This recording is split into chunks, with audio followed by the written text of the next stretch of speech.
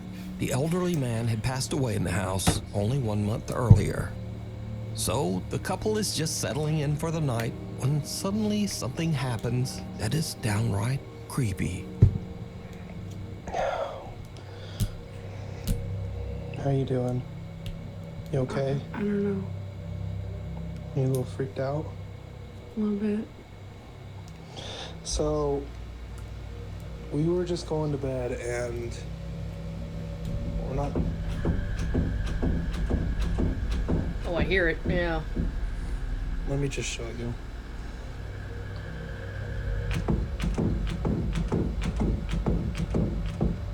Like, we've literally had to put the bag up against the door because we're not sure.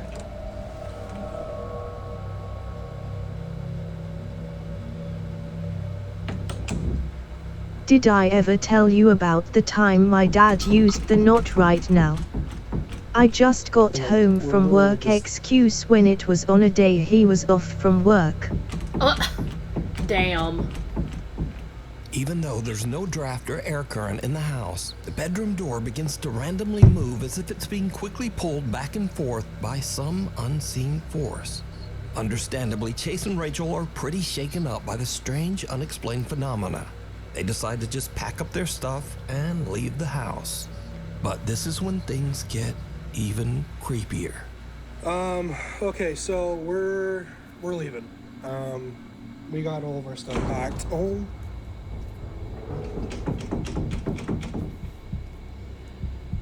my gosh. Okay, yeah, we're out of here. Rachel's already in the car. Yep, we're out of here. I'm leaving. Like, I don't know what's going on. As Chase is gathering their luggage, the bedroom door slams shut right behind him. And again, it begins to move back and forth, this time even faster than before. Chase says that he still has no idea what could have caused the strange movement of the door. Some video commenters believe that this was the ghost of Rachel's recently deceased grandpa, but some think it might have been something more sinister that had taken up residence in the house. But what do you think? Well, have Grandpa be trying to bust the door down. It's around 5:30 in the morning and two girls are on a hike through the mountains in the Philippines with a large group. The girls stop a little too long to take some pictures and accidentally get left behind by the group. The girls run to catch up with the other hikers as one of them films, but her camera captures something truly bizarre. Naliligaw kami, guys! Naliligaw! Wala ni mga kasama namin! Pero yung mga kasama namin, kailangan namin silang habulin kasi maliligaw kami. Gagi, malayo na sila.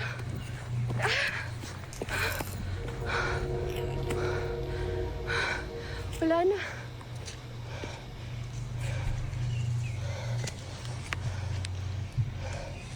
Did you see it?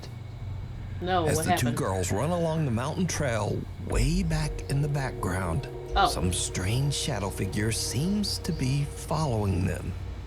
But a little bit later, the mysterious dark figure has just disappeared. The girl who posted this video says that she and her friend were completely alone, and they have no idea who or what this could be. She says that she only noticed the shadowy figure when she watched her video back later. So, what do you think? Was someone stalking them through the remote woods? Or just what is this? You decide. A short stay. A guy named Brendan has a YouTube channel where he camps in his van in some strange and sometimes very dangerous locations across the UK. Do In you this think video, she'll Brendan find decided the to camp hatch if overnight she's in the coastal last village one of alive? Jaywick in Essex, England. Now, amongst other things, Jaywick is known as one of Britain's poorest towns and has a very high crime rate. In other words, it's not really the best place to be camping overnight in a van.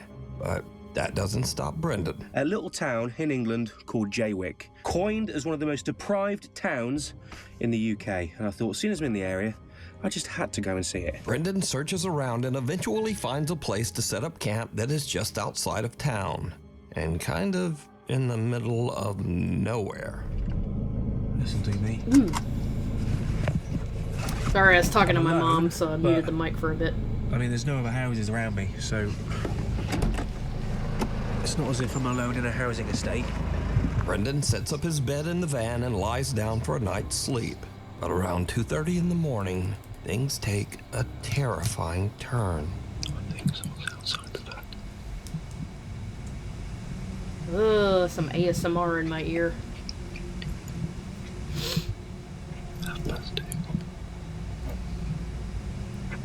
I like ASMR whispering in my ear, yeah.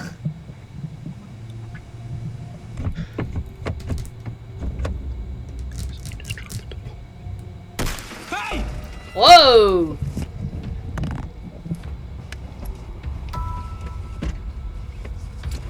Right, whoever the that was has now gone. I'm gonna get out of here. Oh my god.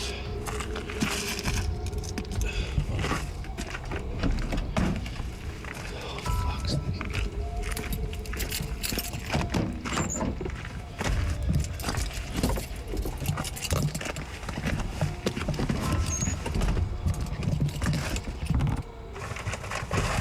Where's my phone? Someone with a flashlight skulks around outside Brendan's van, trying the door handles, before smashing the window to get inside. Hey! Luckily, Brendan yells and sends the intruder running. He then hops in the driver's seat and just gets out of there.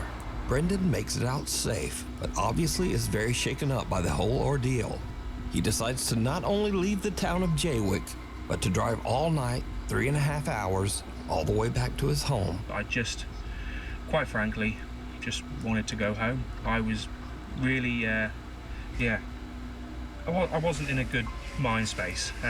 After cleaning a little bit of broken glass from my driver's seat and the dashboard, you'd be surprised how far glass goes when it smashes. I've been finding little bits everywhere, but the van was in no fit That is state true, yeah. to continue camping in, and nor was my headspace, should we say. So I made the long journey back home. I think it was a good 3.5 hour drive back to my house in Shrewsbury. Got there just before sunrise. Not a pleasant drive, to say the least. Despite this frightening encounter, Brendan still goes camping in his van and posts his adventures over on his YouTube channel, Brendan Explores. If you see something that you think would be perfect for the top 5, email me at nukestop5@gmail.com. You can also tag me on TikTok at nukestop5official, and be sure to tag me only at nukestop5official, because there are a lot of fake accounts on there. Get out. Yeah, true. A guy named Carter moved into a new fully furnished rental house, but not long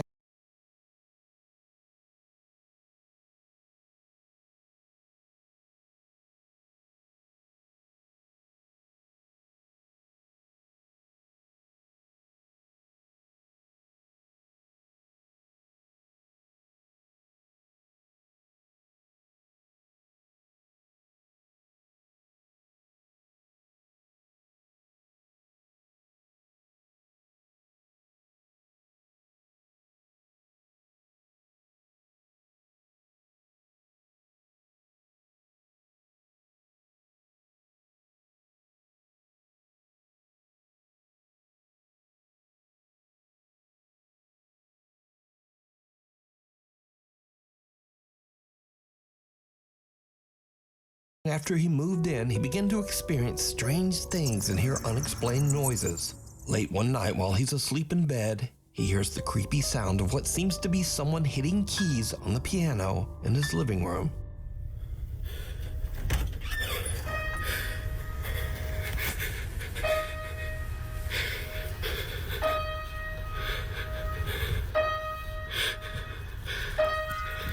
Nightski 414.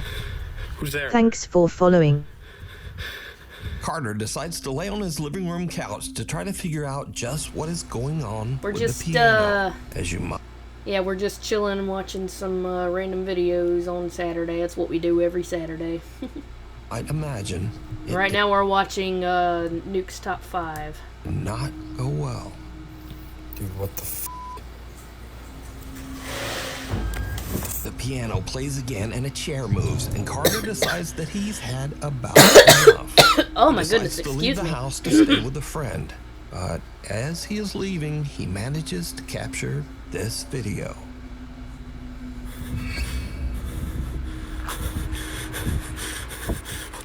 As Carter heads for his car, he sees his TV flickering and his lights randomly turning on and off inside his house. Now, usually when people watch these videos, they say, well, if the place is so haunted, then why wouldn't he just move out? Well, that's exactly what he did. Carter moved right out of that house. And the end of this haunted story, I guess. Hiding under the covers. A video poster who calls himself Celtic Dabs works the reception desk at a creepy old hotel in Arizona. One day, his coworker shows him something very strange that keeps happening in one of the rooms. Ooh. Something's moving under the sheets. Nah. Yeah, cause let me hit it now. And then Yeah. Shut up. Bro. Something seems to be moving around in a strange erratic pattern under the bedsheet. But when Celtic's coworker slaps the sheet, it just disappears. Celtic says that each time the sheet was tidied back up, the same weird phenomenon would happen again. So, just what do you think this could be? Also, if whatever is under the sheet isn't enough to scare you, well, just imagine staying in a hotel that puts sheets like this on the bed.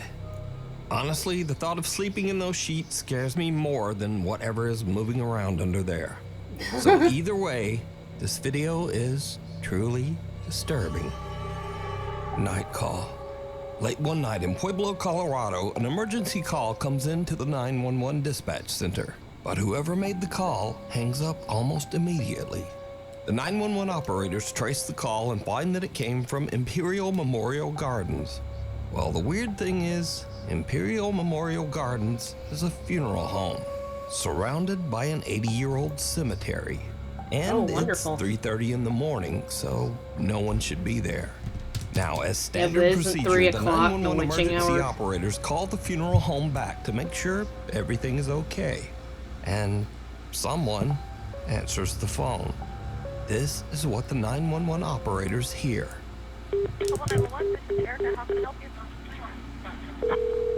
Thank you for calling Apple Tech Support. I'm sorry. Hello? Hello? Anybody there?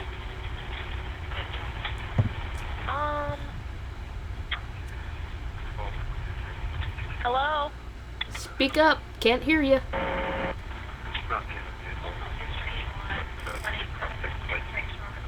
Can you speak up just a bit?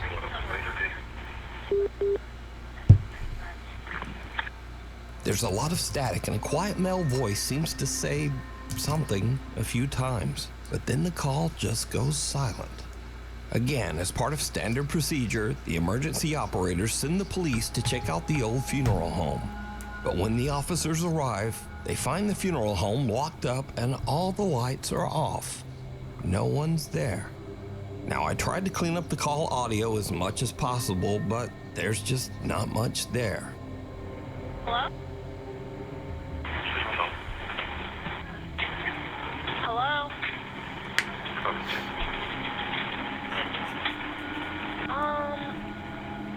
So, just who made this call? And what do you think they might be saying? Lurking in the dark. A man in South Wales walks out to his car very early one Wednesday morning to head off to work. It's just before 5 a.m. and the rest of the neighborhood is still asleep. No one else is around, and the man doesn't notice anything Indian unusual. scanner voice *. Thank you for calling Apple Tech Support. I need the routing number to your bank account and the last 4 of your SOCKILE security number. Click, hang up. Something that sends a shiver down his spine.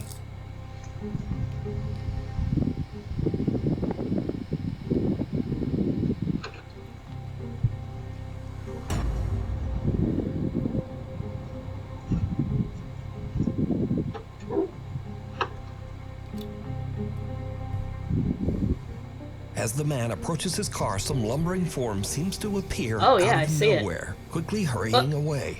And then, whatever this is, simply disappears into thin air. Where you Now, the hobbling figure to, moves boy? at a very odd angle and speed for this to be a lens flare. And considering that the rest of the video is in sharp focus, it seems very unlikely that this is some kind of compression error or problem with the camera. So, just who or what is this? Scary videos. So I like to end these videos with the stuff that kind of starts off scary and then just gets weird and kind of goofy. Yeah. Speaking of which, TikToker Dre in Dallas experiences something spooky in his home, but instead of Spooky. chasing it down to record with his phone, he goes the complete other way. Come on, where you hide her stuff at? Mama, where's my Gucci? Oh, it's a ghost in her. No, I'm not. Come on, Janae. She said, ooh, there's a ghost in her. Come on, Janae. Janae, come on. Janae, come on. Come on, free. Did you see the pre-order for that Silent Hill 2 pillow? No, I didn't actually. You gotta just show me that. It's a ghost in this mother. There's a Next ghost up, in this now, This motherfucker. video from Matt Sowards was shot on a country road in the middle of nowhere with no other cars around anywhere. Do not ever do this prank to someone who is driving. Yeah, driving pranks are not safe, guys. ¿Qué pasó? ¿Qué pasó? ¿Qué pasó? ¿Qué pasó? So, in case you missed it, the guy in the back seat hangs a life-size cardboard It's a cutout pillow of a like the zombie one out of Harry his Mason window. murdered his wife with. Did you play Silent Hill 2? Oh. Wow, that's quite the merchandise, isn't it? Yes, I've played the original plenty of times, and I've got to finish... Oh, my cat just opened my door. And I've got to finish the remake. I know I keep putting it off. I don't know why. I do need to finish the remake. I am impressed with the remake so far. Hopefully that continues on through the rest. And dangles it in front of the driver's window. Ooga And the booga. driver slams on the brakes and freaks right out.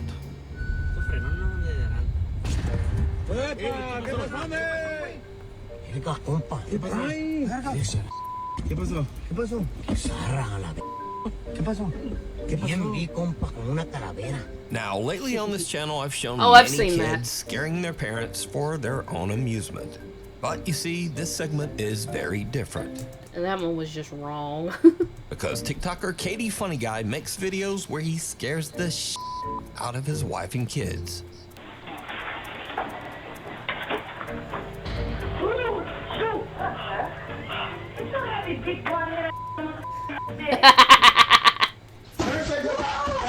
Never say no. Never say never.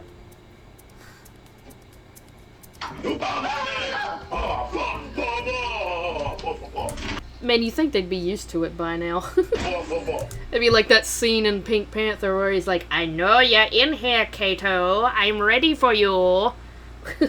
Come out wherever you're hiding, Kato. Hello. Right here, I'm right here. I'm right here. I'm right here. I'm right here. I'm right here. Bye-bye, Jay. Bye-bye, Jay.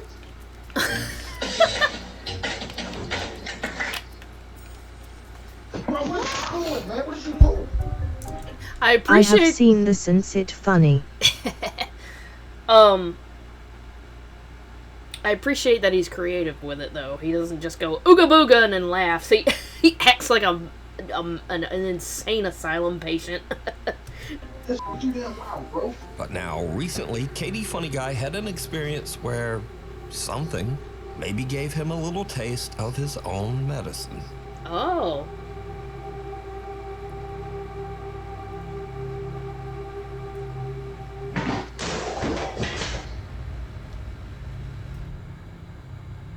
What the hell was that? Hey, look, I was trying to. Hey, look, I was creeping. I'm talking about. Yo, I was He's shook. sneaking around to see What what would it you was. would have done? Hell, you gonna peek around the corner for real, for real. The Look, I was scared too. I just ain't showing it. So, I think the lesson here is, if you keep scaring your family yourself, then the ghost in your house might take that personally. Anyway, thanks for watching, Karma. and hopefully I'll see you back here next time.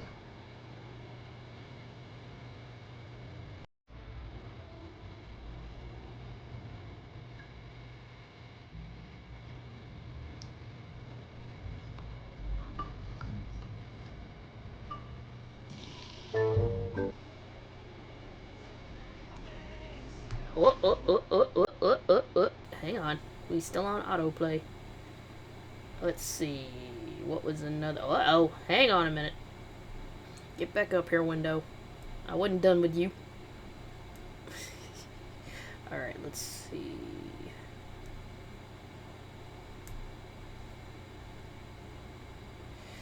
Well,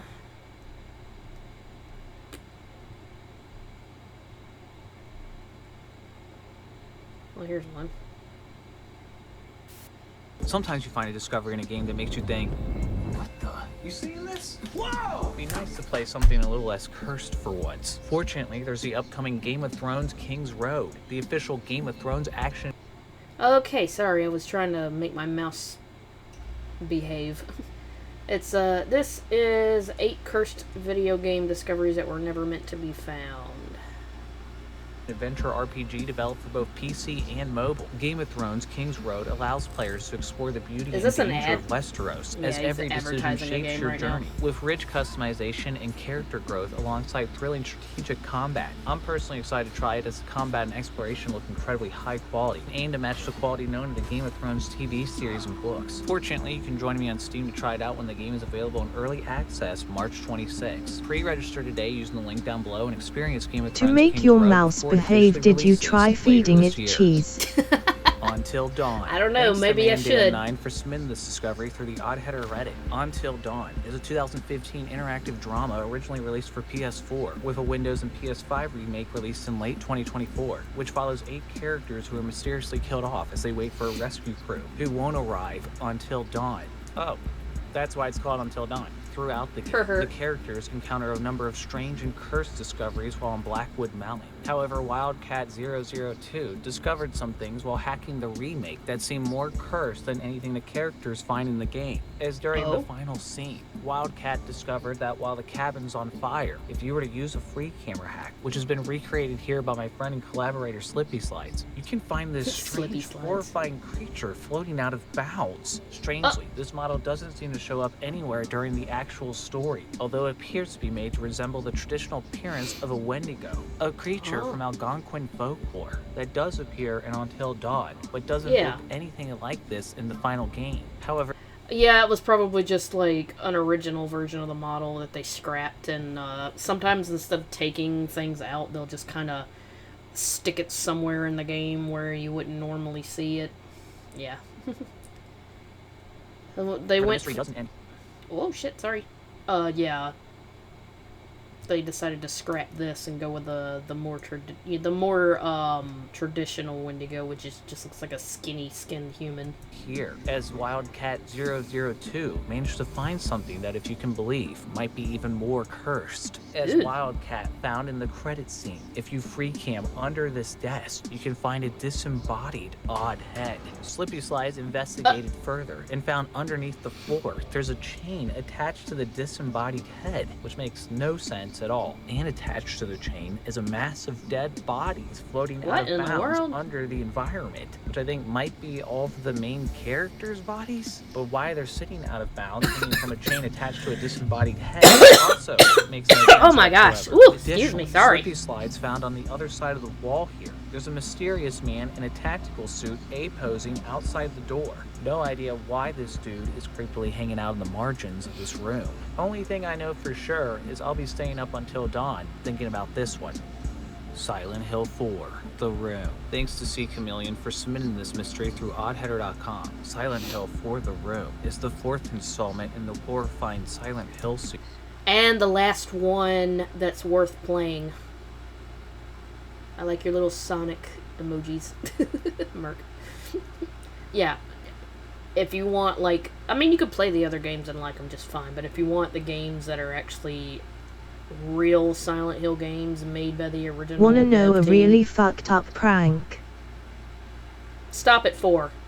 Yeah, sure, what? What's the prank?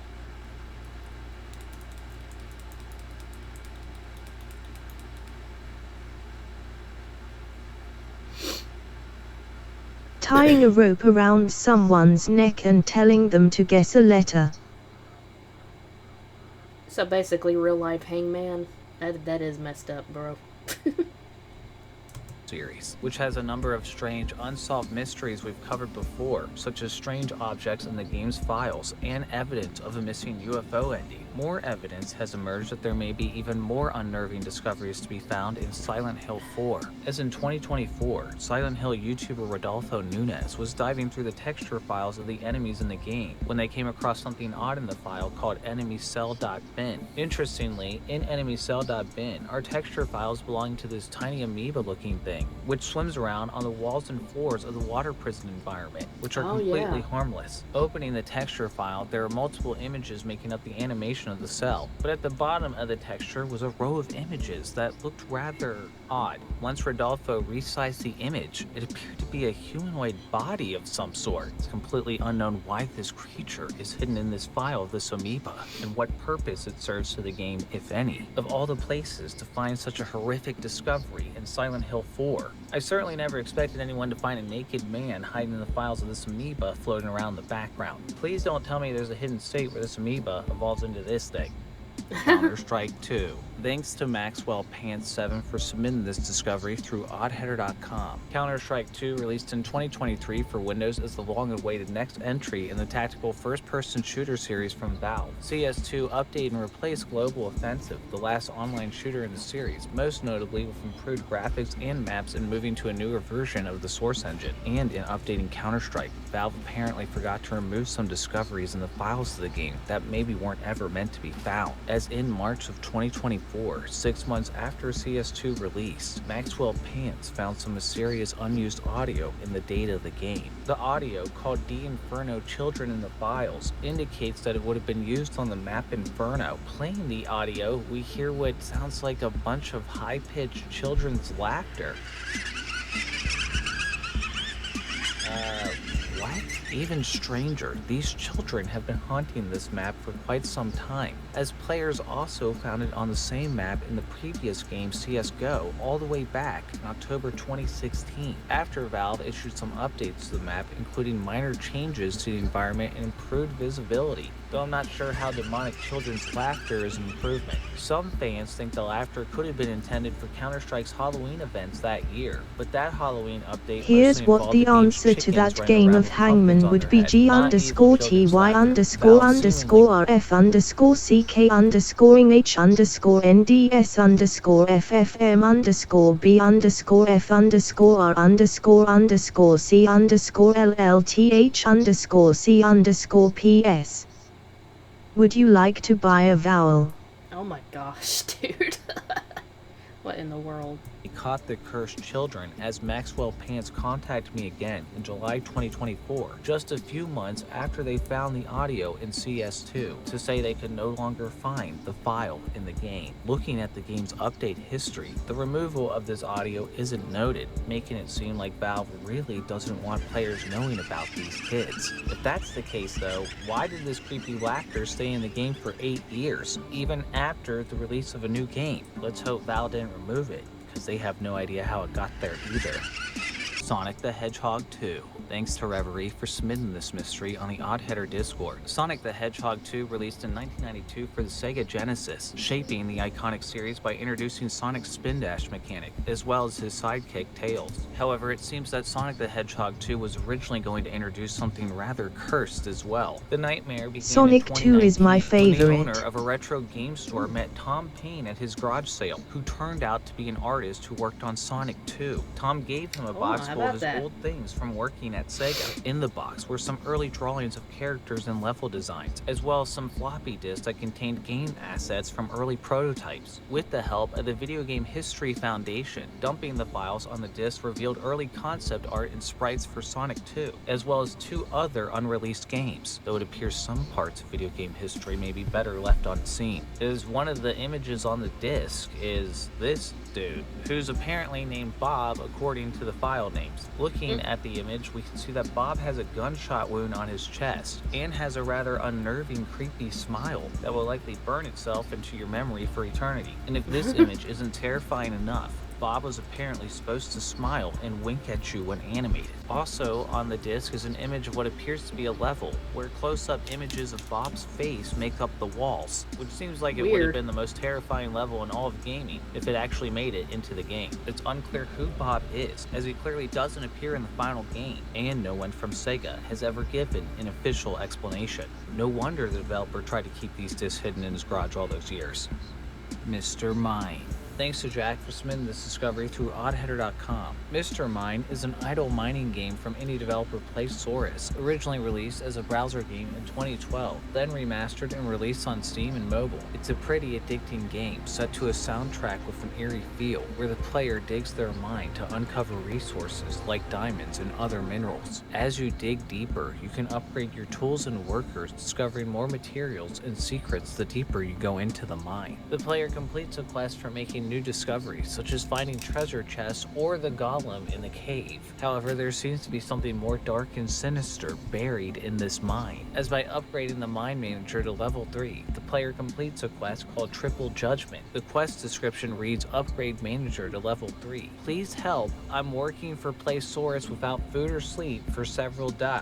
That definitely doesn't seem like it was meant to be in the game. Hopefully this is just a joke from a developer that accidentally slipped into the game, but not an actual call for help. Otherwise, it sounds like Playsaurus might have the worst office crunch culture ever. What kind of office is Playsaurus running over there?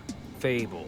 Fable released in 2004 for Xbox and was one of the most hyped RPGs of all time. Perhaps I really love Fable 2, but like for some reason Fable 1 and Fable 3 got ported to PC, but Fable 2 never did. That makes me sad. because the game's designer Peter Molyneux is well known for teasing ambitious features that never actually appear in his games. During the 4 years Fable was in development, Molyneux teased many things that, as you can guess, didn't make it into Fable, such as the game following the player as they age in real time, NPCs stealing quests from the player, or watching a tree grow in real time from a single acorn. However, data miners found some leftovers from some cut content that appears to be particularly cursed, as in the files of the game, there's an unused model of a dog, which wouldn't have had a very happy fate, according to some interviews Molyneux gave IGN before the game's release. Back in 2002, he stated that in the beginning of the game, the player character would have come home to find their family kidnapped and their dog nailed to the door. While the official game does begin with a raid, and some of the players' I still family think being they should add kidnapped, the Mr. dog Six part as a was killer likely on scrapped because that DVD was and taking his things Mori too would be the far. survivors With all getting Molyneux's ran empty over by a promises, Six I'm glad Flags this is bus. what he didn't keep, and that seemingly wasn't the end of Molyneux's ideas that maybe took things too far, as he also stated that in Fable 2, there was going to be a sex minigame, but as you can probably guess, they cut the feature. No idea what that minigame would have looked like, as normally during romantic encounters in a game, the screen just fades to black while audio plays. Given what happened with the ESRB and uproar over the sex minigame that was found in the files of GTA San Andreas that ended up getting the game pulled from shelves, I think it probably worked out that this Molyneux idea didn't actually make it into the game. Like a lot of his ideas. Assassin's Creed 4 Black Flag. Thanks to the Plague Doctor for spinning this mystery on the Oddheader Discord. Black Flag released in 2013 and is generally considered one of the best in the series by Assassin's Creed fans. It's a pretty fun pirate adventure where you can explore the open world, steering your own ship, attacking and capturing other ships and forts, exploring cities across the Caribbean, and even diving underwater to explore shipwrecks and sea caves. Previously, I covered the game for a chair that seemed to have a life of its own. However, it appears the chair may not be the only haunted object in the game, as the Plague Doctor was exploring one of the smugglers' diving caves when they activated Eagle Vision, which highlights nearby enemies, and saw a strange figure inside a crate. The figure appeared to be merged with the crate, though what it was doing there is unknown, as they couldn't interact with it or kill it. What in the seven seas is this? The Plague Doctor noticed the dude appeared to have a hood, which seemed to indicate that it was an enemy assassin, but also that they had a pistol at their hip, which none of the other enemies appear to have. Unfortunately, we may never find out what strange entity was inside the crate, as the figure was gone when the Plague Doctor left and returned to the location later. Well, that's two more strange objects in this game than I ever needed to see. Maybe a pirate's life is not for me.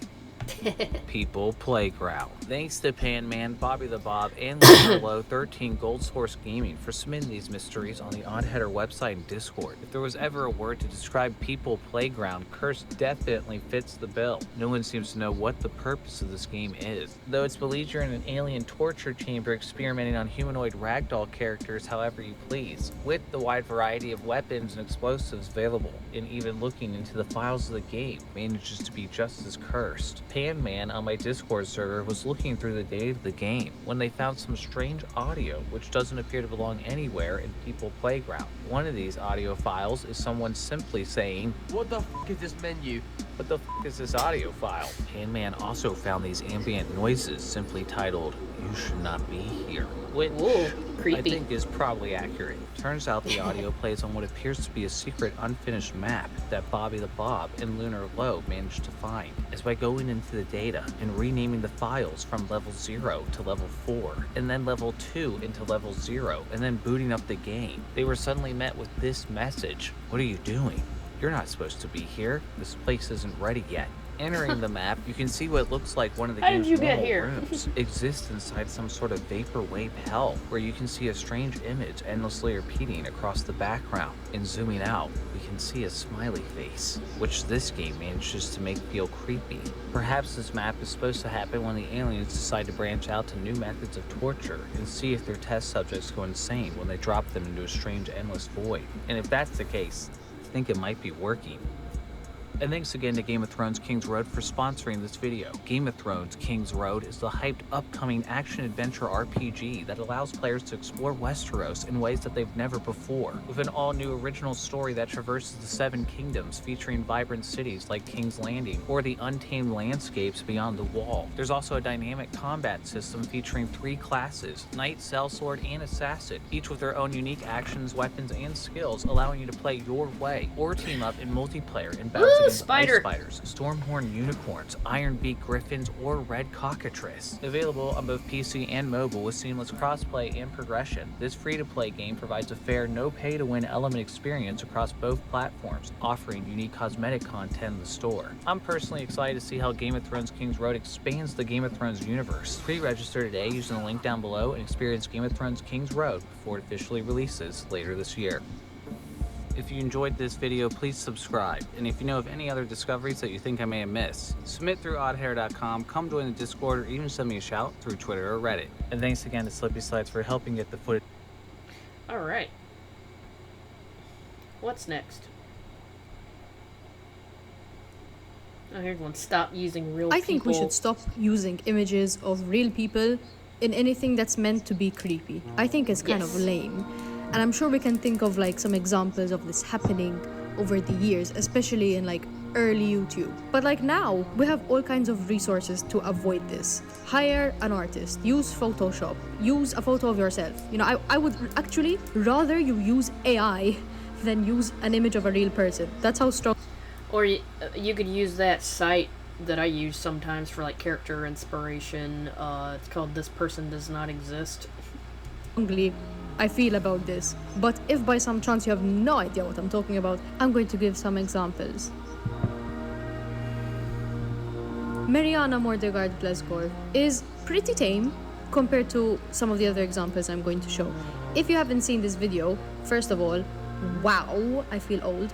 There's like a whole urban legend around this video of a guy just staring at a camera, and it's meant to be like cursed.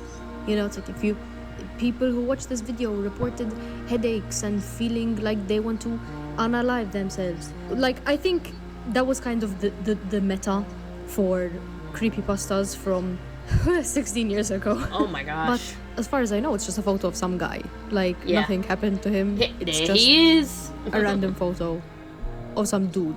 I don't know if he saw the video, but like if it were me, I would just be really confused. The next 2 examples, I'm gonna call them the redemption arcs, because they used to do what I'm criticizing, but then they realized that that was not the move, and they stopped. Was Jack Walton a real guy? The creator of the Walton Files, aka the thing responsible for half my audience, has been open about using edited images of celebrities to make his characters. That was Adam Driver. To me, this is not that big of a problem because some of them are so heavily edited that like people had to go on whole searches to find the original images. Pero I will stand by my opinion that using Rodney Alcala as one of the bases for Jack Walton was not a great choice because, you know, he's a That being said, Martin almost exclusively uses himself now. Okay, yeah, that's creepy. Now as a base for Jack. So I guess lesson learned. I mean, I still love the Walton Files, but it would definitely be hypocritical of me to bring up other examples and not also include this. So yeah. I used to get questions all the time asking like why I won't cover the Mandela catalog, why I never made animations about it, etc. Look, the premise is cool. You know, I love some religious trauma stuff. I grew up Catholic, so you know, I will eat that up. But I could never like really immerse myself into the Mandela catalog because I recognized like all of the photos that were being used. When I see this image, I see the Baton Rouge serial police sketch because that's what it is. They also used it for so that's another association people have, but you know what I mean. And when I see The Intruder, I remember seeing this police sketch like years ago, and it's of a guy who broke into a woman's house and robbed and assaulted her. So on a less like selfish note, the problem with images of criminals in particular no longer being associated just with the original crime and the original context is people make fan art. Young fans especially maybe don't do that. To make fan art of the characters in their favorite analog horror series. But like at the end of the day, this is thirst art of a real burglar. So I fully support Alex Kister's decision in revamping the whole series. That was a really mature choice. Good on him. Kister, I hardly know it.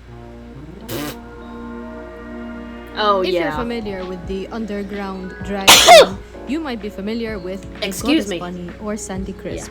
She was an American drag queen and actress, and honestly one of the most interesting and entertaining people I've ever researched. But she would describe herself as I'm a confused. Bless you. She's been in multiple films and Marilyn Manson's The Dope Show music video. She has had to overcome many hardships in her life. When she was a baby, she contracted polio, which resulted in her disability. Her parents were divorced and she spent her childhood in different homes for disabled children, where she suffered different forms of abuse, and she was targeted for her gender identity. She would come out as transgender at the age of 14, which was a very brave thing to do in the 70s, especially to a very conservative family. She sits there and tells me the do's and don'ts. Like, don't go in drag, don't mention drag, don't mention your sexuality.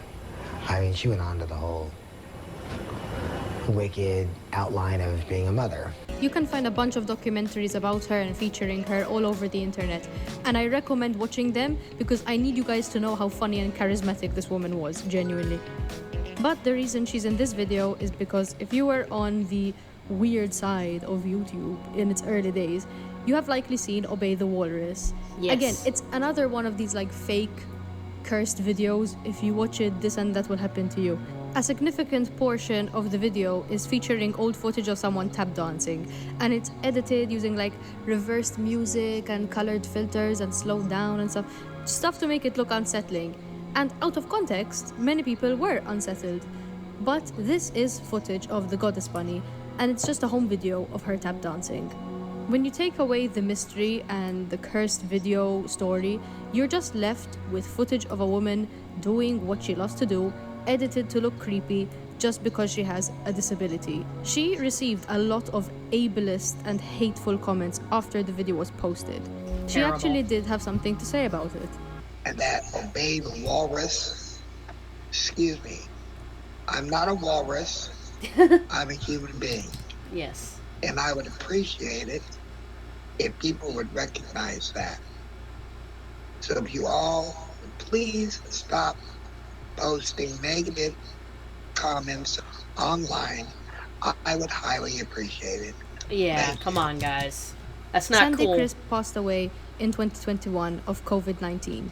She was 61. I really encourage you to look into her life yourself because in my opinion, she achieved too much to just be reduced to a cursed YouTube video, which was just exploiting her disability. White House was an English noise band from the 1980s. If you look at their discography, you'll begin to notice a bit of a theme. Their music is very edgy. And when I looked online for any info about their agenda, if it's like, satire or they actually believe in the stuff they write about, the edginess kind of seems to be the whole point. The agenda is to outrage. Their lyrics and sound are meant to provoke like this visceral disgust. They're just 1980s edgelords. So let's do a bit of a literary analysis of the lyrics of their song Why You Never Became a Dancer. You can see a lot of references to the R word and references to lying about being, R-worded. I hate that I have to censor these words, but, YouTube.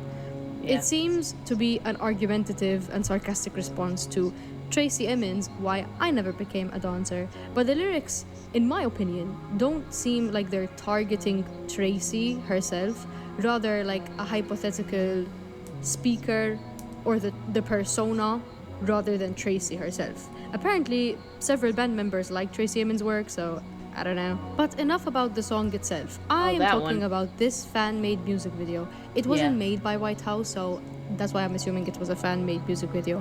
I'm not gonna go into detail about how it was edited or how it was actually made. Lazy Masquerade has a whole video explaining this video. So if you want that info, I've seen go it. watch it.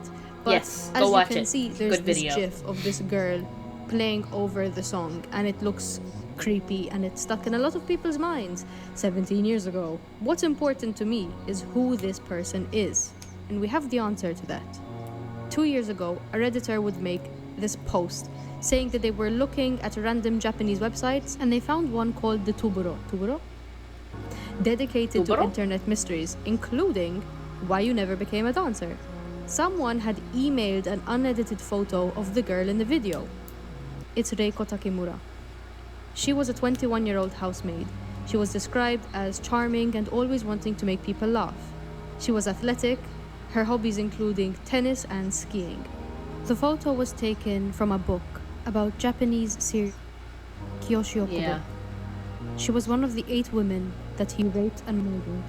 He was executed in 1976. This one is particularly disturbing and infuriating to me because it's such a niche image. There's only 3 photos that we know of Reiko. One, as I found out while doing research for this video, was only discovered because of Lazy Masquerade's Discord server. So it's kind of impossible that whoever made this video didn't know the context of the image. It's like the ultimate form of disrespect to put an image of a girl who was raped and murdered over a song about sexual assault and lying about being assaulted. And on top of that, to have that image then be associated with like creepiness and urban legends being written about it, and eventually it kind of became a meme. To me, that is so disgusting and horrific and sad. That's messed like up. Reiko deserved so much better. Like this girl had her whole life ahead of her. She was 21, she was my age, and her legacy, I guess, what people know her for, is her image being used to scare people. That's just sad, that just makes me sad over anything else. Kind of reduces my faith in humanity just that little bit more, I know I'm asking a lot here because like literally since the beginning of photography, photos have been ripped from their original context and turned into something new, usually with the intent to scare people. But I think now we should know better and we should be able to look at these examples, especially when violent crimes are involved and there's like real victims whose entire image is altered by their use on the internet. I think we should be able to be a bit more cautious. There are other ways that don't rely on exploiting people. Yeah, that's my video. Bye bye. Sometimes you find a discovery in a game that makes you think, what the? Just watch that one. Yes, that's a very important message. I agree.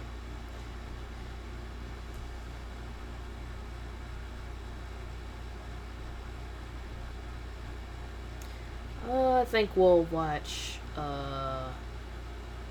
this one before we move on to this new Tats Top videos video. Okay. Alright everybody, today we're going to be looking at malware in games. And before anyone says, games Yeah, this is... I investigated malware disguised as games. So here we go. Can't have malware. They're just false positives. Okay, dude. Let me show you something. This is a game called Pirate FI that went on Steam in February, not long ago, and it had malware. It got completely nuked right away. There was also another instance that I can recall in 2018. This game called Abstractism. It was apparently a crypto miner. So today we're going to be looking into these games in particular. I looked through the internet for like 2 days trying to find something that gave me a hit. I got hits for suspicious activity on these specific programs out of many other games that I downloaded. I have downloaded so many. Nonetheless, we're going to be investigating. That's what the title is. Some of these icons as well are extremely suspicious. Obviously, this isn't the real Steam. This is not real Steam, bro. Look at this. Multiple different sources have detected something. Even Malwarebytes detected my Super Mario Bros. Game that I have, so this is gonna be quite interesting. I don't even know where to start. I say I just close my eyes and click one, bro. That one. Okay, I'm just gonna click it. Oh no, bro. Windows protected your PC. Run anyway. We are in Super Mario Bros. Is this shit working? Technical difficult. I'm not tweaking or anything. I'm pressing every key possible. What are the controls? I press enter and it makes that noise every time. I swear I'm pressing every key on the keyboard. What is it? You're gonna have to look at Port Master real quick, man. Hold on. What is Port Master saying about this? Why did Steam just open? Oh shit. What the fuck? Okay, I am tweaking. Why isn't this game working, bro? Okay, we're gonna try this again. Pressing every key. Okay, it worked. Finally. What was that? How do I jump though? Jumping ain't working. Spacebar? No. I think we just run through. How do you jump? It's not letting me. I swear I'm pressing the spacebar. I'm on a VM, by the way. I probably should have mentioned that. It's running perfectly fine. It just jumping is broken. I don't know what I'm missing. Oh, it's Z. Why is it Z? Pretty average Mario game so far. Okay, I think we're done. First level. Uh-oh, who the hell is that? What in the world is happening? Oh my god, it's a .exe game. What? The level continues? Okay, here we go. Oh, nah. He ain't getting away with this shit. Whoa. Transition is crazy. This is low-key a banger, but I don't know. Whoa. Uh-oh. Toad. My man just puked. Okay, let's see if we can avenge Mr. Toad right now. Jesus, this is... I had the mushroom. Oh my god. Oh, we died. This is cursed, man. Meanwhile, in background, I'm getting crypto mined. Literally, I'm taking Malwarebytes' word for this. Who knows? It could be fine. Could be a false positive, but... Dude, I don't know if I can jump across that mushroom. Those 3 mushrooms. Dude, stop throwing up every time. We get it. Okay, that's fine. All right. Come on. I can't, bro. Here's what I'm gonna do. I'm gonna stand right in front of him this time and then see if I can get over. I can't! I can't do it. I can't. Okay, there has to be a way to do it. Has to. They made that impossible on purpose, right? No, it's over. Good riddance. I mean, it's probably a good game. It's just like, we got a lot more to get through. I don't want to be trying to jump over 3 mushrooms for an hour. Okay, let's scan this thing in here. I want to show you. It got a -1 rating on Virus Total. Verdict malicious by Cyber Fortress. And Malwarebytes detected it. I don't know. If the person that made that game comes across this video... I don't know what to tell you. It's not looking too good. Anyway, next one. A lot of people have been telling me to play this game. It's apparently a fan game that has malware in it called 5. Just says it's malicious. People are saying this was malware, so I'm going to try it out too. I'm just going to open it. The code execution cannot proceed. Okay. I'm going to open it directly in the zip file. This is the zip file, by the way. It's in Russian. I want to look up that translation here. Imitator? Okay. Oh, it's working. So we're playing Imitator Five Nights at Freddy's. I'm going to pee my pants playing this shit. I'm not good with jump scares, man. Where are they? Where are you? Okay. Where are they? Oh my god. Okay. Why did it... Why is it... Oh, hi. Wait, what? Couldn't find Chica in-game files? What just happened right there? It closed because Chica was missing from the game file. All right, new game. Here we go. funny. I was like almost expecting that. because 1 it's, like, minute taking me mark out for of the game. stream. I think you mean 1 hour, but yes. 1 hour, 18 minutes. I will not lie, that would have gotten me. But I'm just jumpy. God. No, I said yes. Stop closing the game. Let me play the game, bruh. Like, at least let me play for a little bit and then close the game. But, like, I keep opening it and it keeps closing. Now I have to play Nightmare? What the hell is happening here? Where are we going? All right. Oh, gosh. Stop with that sound. The laborer is worthy of his wages. That is facts, bruh. He's not near me. Not near me. Oh, he's coming. Shit. I'm keeping the door shut. Keeping it shut. I heard you. I'm gonna hold it a little longer. Ah! Oh my god, it is too late for this shit, man. It's 2:30 in the morning. Now we gotta close all of these. Why you Nope, playing that's this gonna at take a 2:30 in the while. morning, Take a while bruh? to close. We might as well just keep that open. Okay, it's gonna do the same thing again. Do we really have to relive this moment? Back over there. Okay, we're chilling. We're chilling. All right, as soon as he appears, we shut the damn door. Whoa! Dum-ba-dum-dum-dum-da-dum-dum. The damn door. Wait, what happened? I missed Whoa! it. Oh. And it still did it. All right, we get it, we get it, we get it, we get it, we get it. Okay, apparently I have to turn around and then interact with things. Okay, all right. Okay, we can turn around and click on things. Okay, he's coming. He's gonna show up, yep. Okay.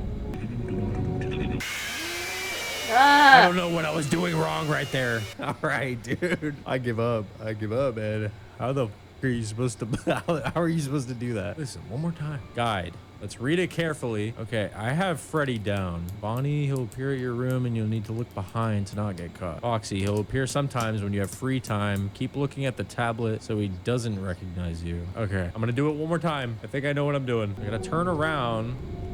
Okay, shut that shit on you, bitch. Okay, we're doing it. We're doing it. We're doing it. Hello, why is it?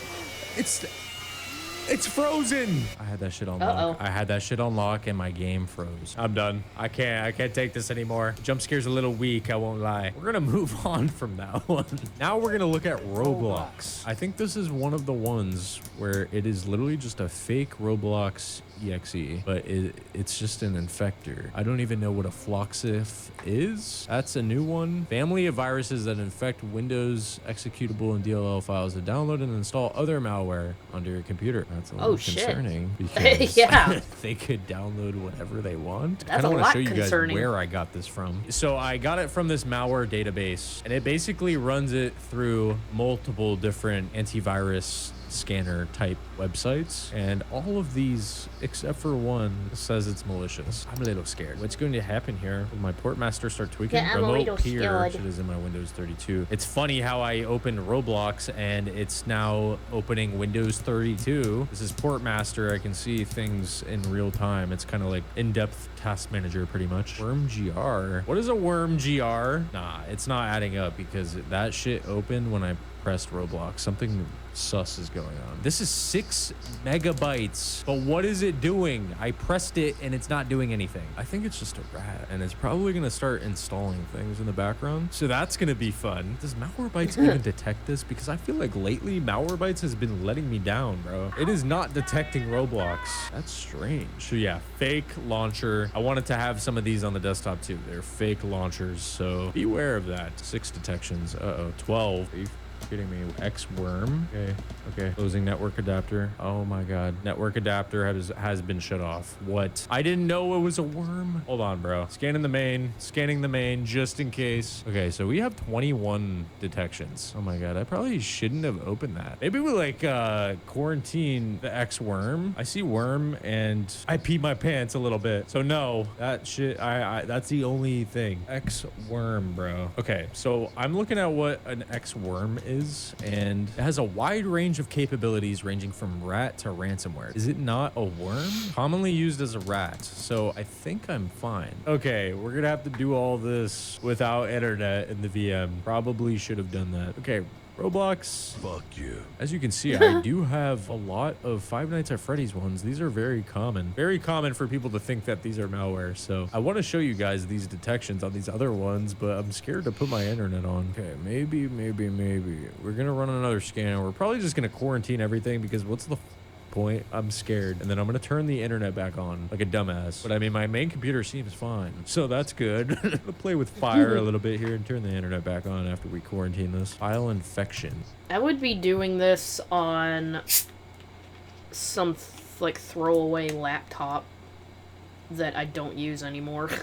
I would not be doing this on my main computer. App data. It's already in my app data. And then Five Nights at Freddy's free editor setup. It's detecting Freddy Bear game as malware too. What is AAP custom night? Is this another Five Nights at Freddy's? I don't want to do too much Five Nights at Freddy's, bro. If you want to see me play mobile ports of Five Nights at Freddy's, I could do that. Just let me know in the comments if you guys would want to see a full dedicated video of that. Could be fun. Okay, back to quarantining. Okay, so hopefully I don't miss everything. Okay, I think that's good. Only two things you're getting quarantined. All right, my main PC is clean, so that's a good sign. We got internet back on the VM. Let's see the port master. Oh my god, look at this shit. Brazil? That is malicious looking. Great Britain and Brazil, they're marked as red. Marked as red, bro. Something fishy going on. It's scarier looking at the port master because you can kind of see, you can see in real time, like, what is this connection to Brazil doing? It's scaring me. Block connections. We might have to block those connections, bro. Let's look up this damn IP. Maybe I'm just tripping balls right now,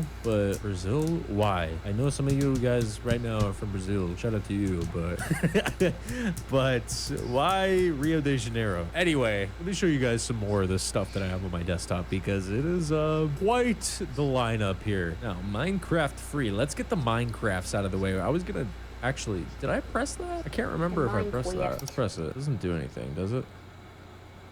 It opened command prompt. Error code. An internal error occurred while importing modules. What are you talking about? What if we run that in administrator and it just deleted?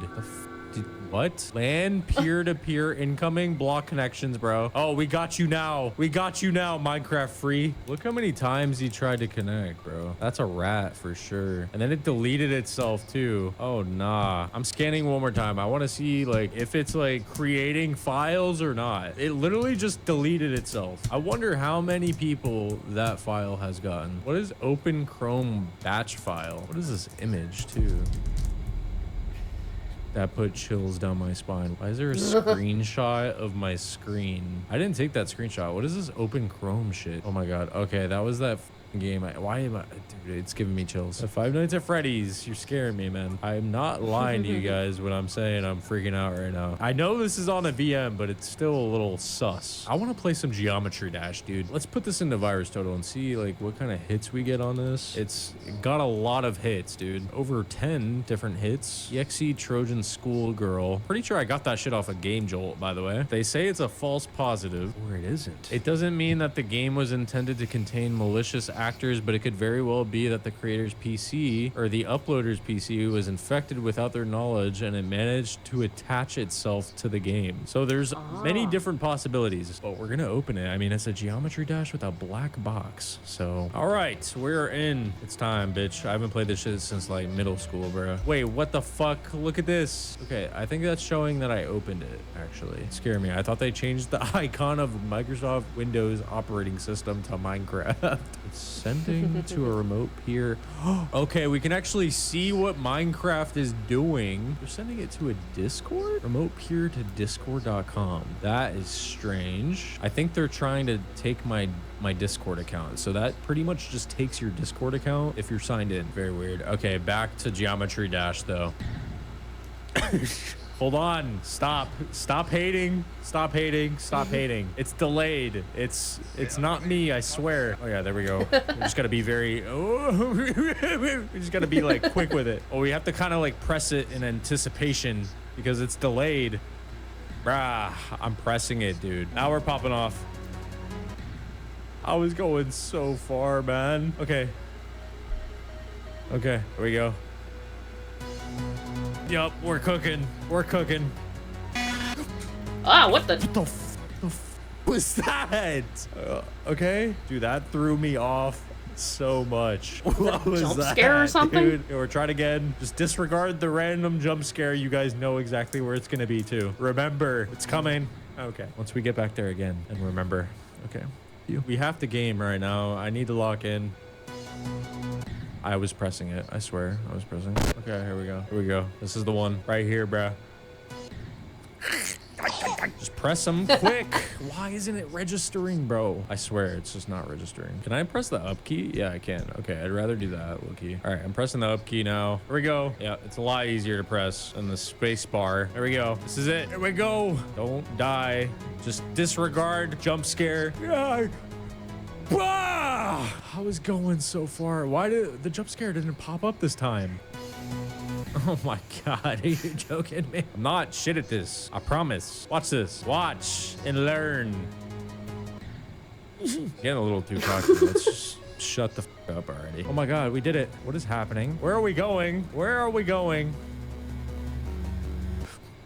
Hey, that didn't get me though. Finally, a new friend.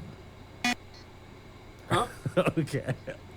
All right. Geometry dash. Is this level 2? All right, we're gonna do it. We're gonna do it. This is kind of fun right now. Uh-oh. What's happening? What is happening, bro? It's stupid transition every time I die. Okay, we're doing it. What? What? How? How? Oh my God. I have to hear this static one more time. I'm gonna do it. Oh my God, I did it. Where am I going? Waiting for a friend? Oh my, I have to do that whole thing? I didn't know where I was going. I thought I was just falling into the abyss. I pressed it. I swear I pressed it. I swear I pressed it. Okay, here we go. Okay, you're just gonna fall. You're gonna fall. You're gonna fall and then you have to jump. Just ignore the blockheads, the random floating blocks. Okay, avoid them. Or ignore them. Ignore them. Ignore them. Why can't I ignore them? They're throwing me off. Okay, here we go. Here we go. Okay, we're making it. We're making it. Where am I going? I don't know what is a floor and what's not, dude. It's all the same color. Okay, here we go. Here we go. Here we go.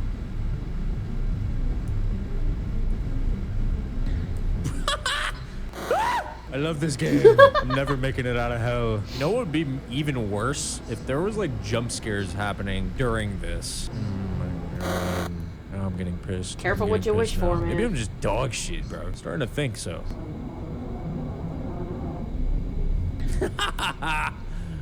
I can't time it anymore. I'm losing my reflexes as we speak. They're diminishing. My brain's going numb too with all this static ambience. Okay, here we go. Come on, pay attention.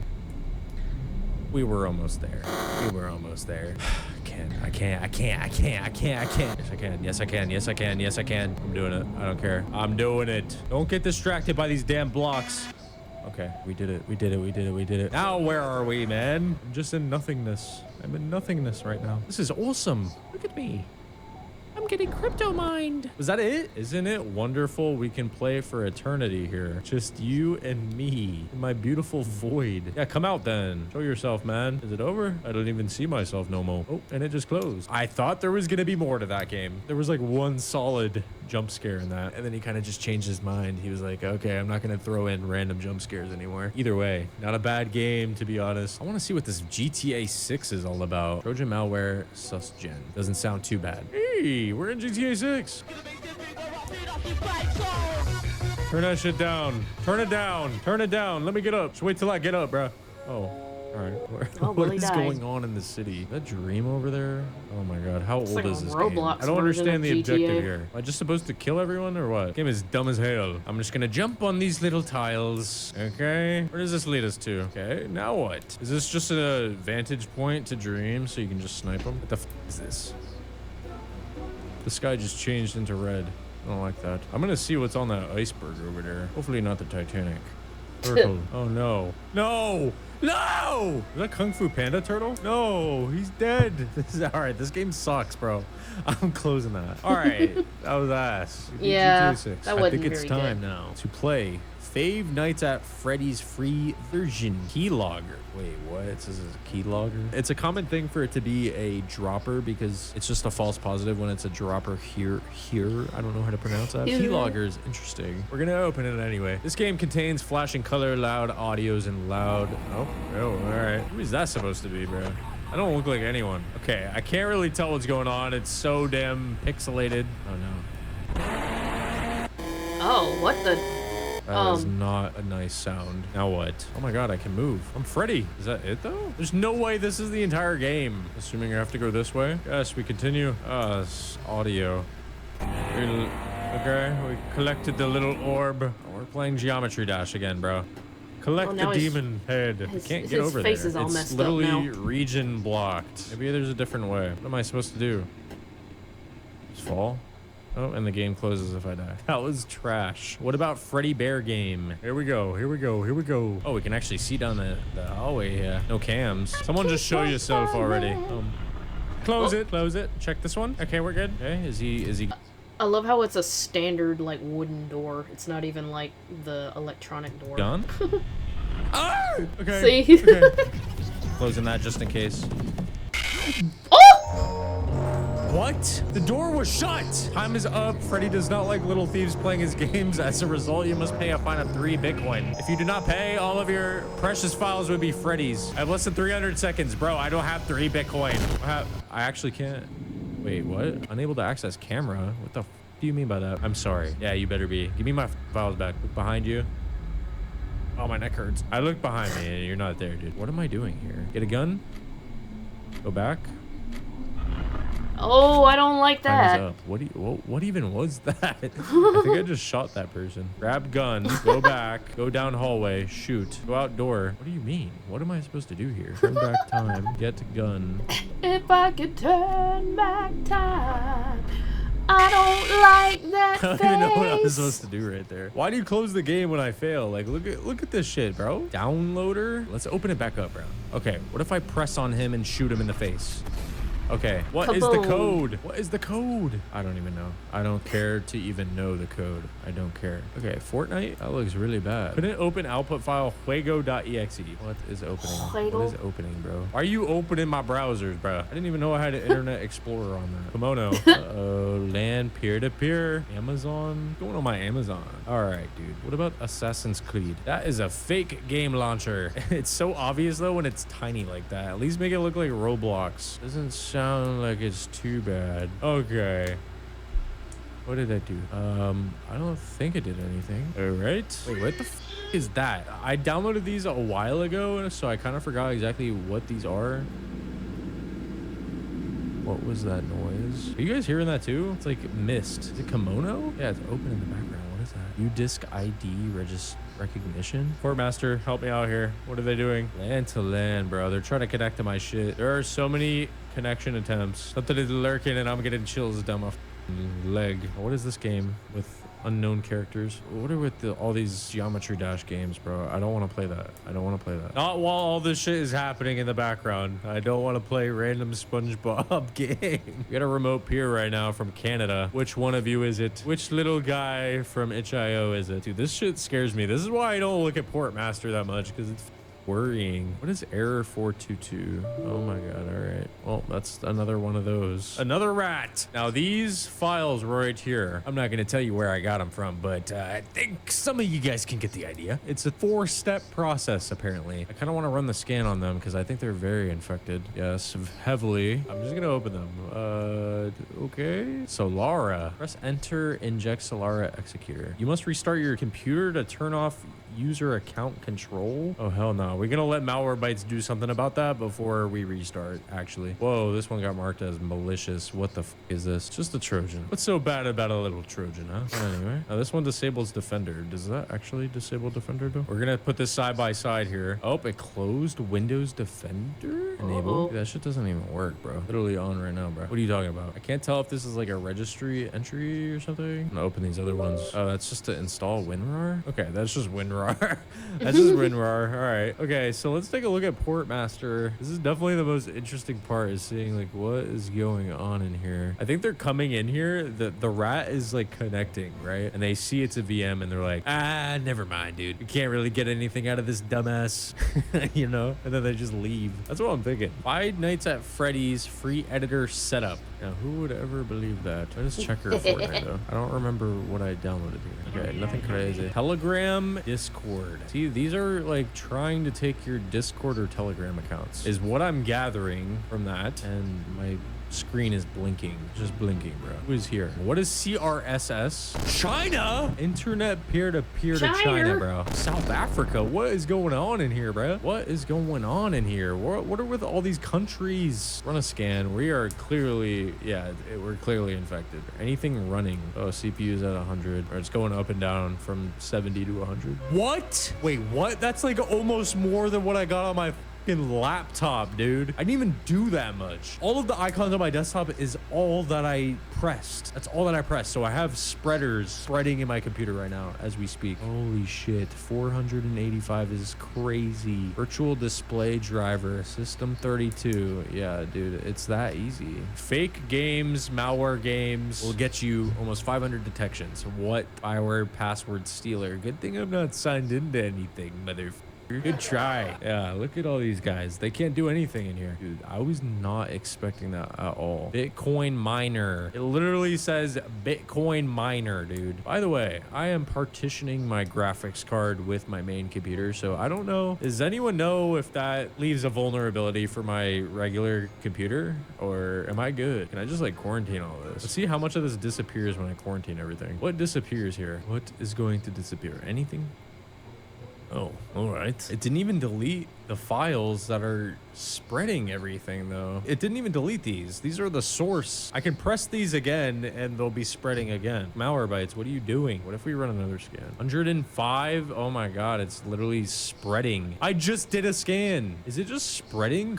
Like, how do you get rid of this? Besides nuking the computer, how do you get rid of this? Is it gonna be 100 again? Oh my god, how? This is scary. You guys are seeing me do this, right? I'm wiping it and then scanning again, and there's more. I haven't came across this in real time. Like, this Bitcoin miner does not want to get off. I'm literally gonna have to nuke this. There's no escaping. That is some serious shit. I don't know about you guys, but I would literally throw my computer in the trash if I had this. Even if I factory reset it, I would be too paranoid to keep the computer. The Bitcoin miner just doesn't want to go away. Yeah, we're gonna have to nuke. It's time to nuke. That's gonna do it for this video. It depends where you're getting the game from, but it's definitely more safe. Just run a game in a VM like this, pretty much. With that being said, I hope you guys enjoyed the video, and yeah, I'll see you again. Well, that was interesting.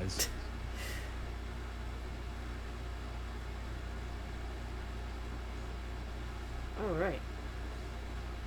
Now, it is time for the newest Tats Top video. Top 20 haunted buildings and survival horror games. Here we go.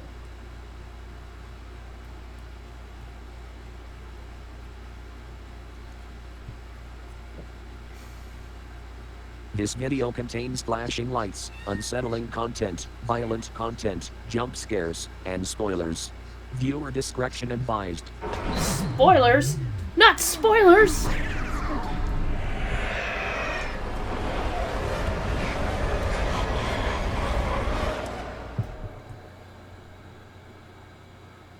Haunted buildings make for an excellent location to test your courage and face monsters from beyond the grave. This makes for an excellent setting for survival horror as you try to save yourself from spectral horrors. Driven to malevolent activity from lingering regrets and resentment of the living. That's the room. So steal Well, your that's nerve not, but the thing and brace previous. your courage as we explore the top 20 haunted buildings in survival horror games.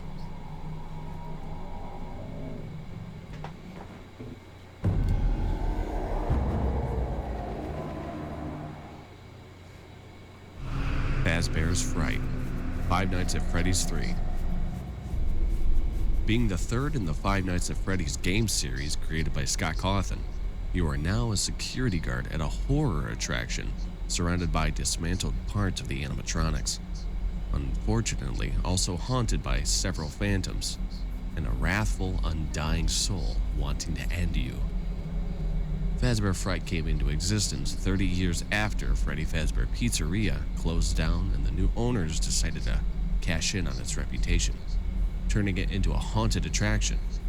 Scrap parts of the former animatronics are salvaged from the old location, along with finding a fully suited animatronic they decided to call Springtrap.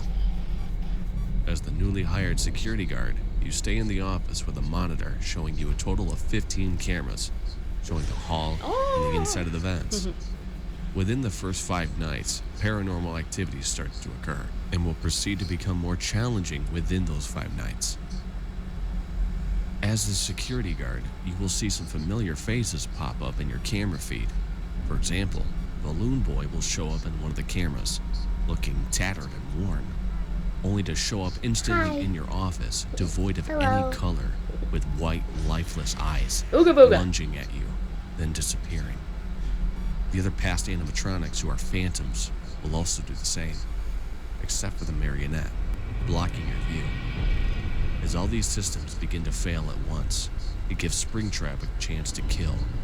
So it's up to you to keep the systems operational. And Did you distract know the malevolent full game of animatronic. FNAF is where Should you Markiplier survive the made 5 the meme? nights, Fazbear Fright's final fate is revealed, having burned down either due to faulty wiring or perhaps foul play.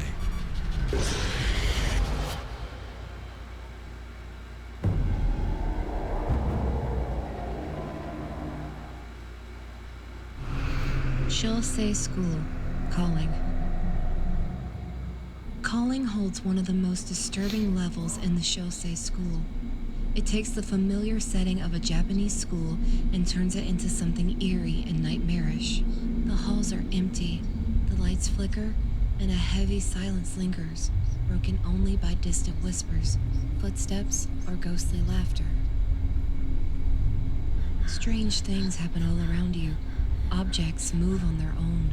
Shadowy figures appear at the edge of your vision, and sudden noises make your heart race.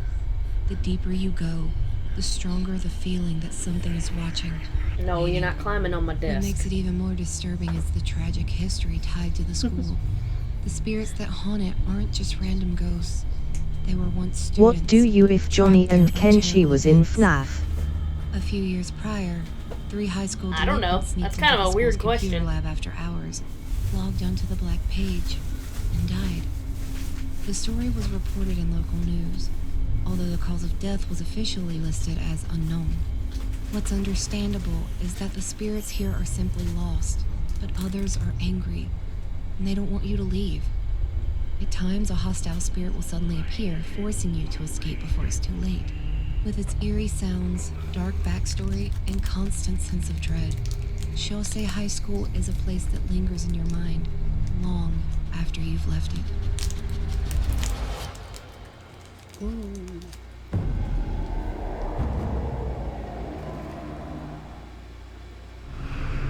Boo Mansion. Luigi's Mansion. Luigi receives a letter stating he has won a mansion in a contest he never entered, leading him to a haunted mansion. King Boo created the illusion to lure him and Mario inside, wanting to trap them both in paintings for eternity. While Mario is the first to be captured, Luigi enters the premise scared out of his wits as he tries to search for Mario. The mansion itself is split between 3 floors, a roof, and a basement, for a total of 41 rooms, with many rooms containing escaped portrait ghosts. Interestingly, despite the mansion being created by the Boos appear to have been trapped in a storage room and become freed by Luigi. However, this could be just a resting place for the Boos, waiting on Luigi to appear, having just trapped Mario.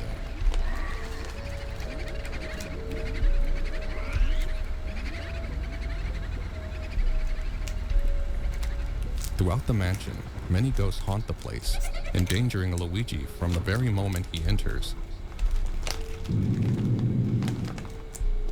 A lot of paranormal activity happens here to keep you on edge. Ghosts are a constant threat by appearing and attacking in various ways.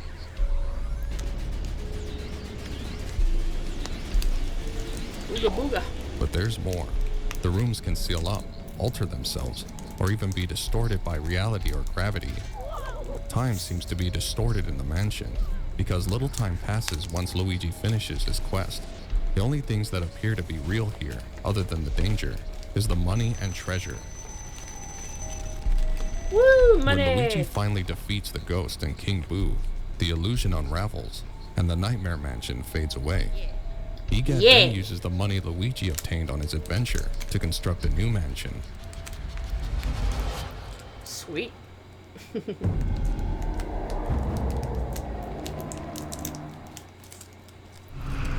Mansion. The Haunted Mansion. A rather large mansion covered in cobwebs and populated by a vast array of ghostly entities. Originally quite peaceful for ghosts until the evil Atticus Thorne came and trapped and corrupted 999 souls inside the mansion. Ezekiel Holloway is drawn to the mansion under the guise of being a caretaker, only to discover his true goal is to free the spirits and defeat Atticus. Though a scaredy cat by nature, Holloway must brave the many tricks, traps, ghosts, and even giant spiders that infest this once peaceful mansion. By using the lantern object called the Beacon of Souls, perhaps the spirits can be saved and Atticus's plan to take over the afterlife can be thwarted. But the mansion is large. The halls snake around with many rooms filled with dangerous entities. Ooh. With moving statues, shifting staircases, poltergeists tossing objects around, and large 8-legged freaks crawling through the halls. Can a single scared caretaker with a magic lantern really solve this staggering problem, or simply become the 1,000th trapped soul forever residing in the mansion? Dreaming and ghosts come out to socialize.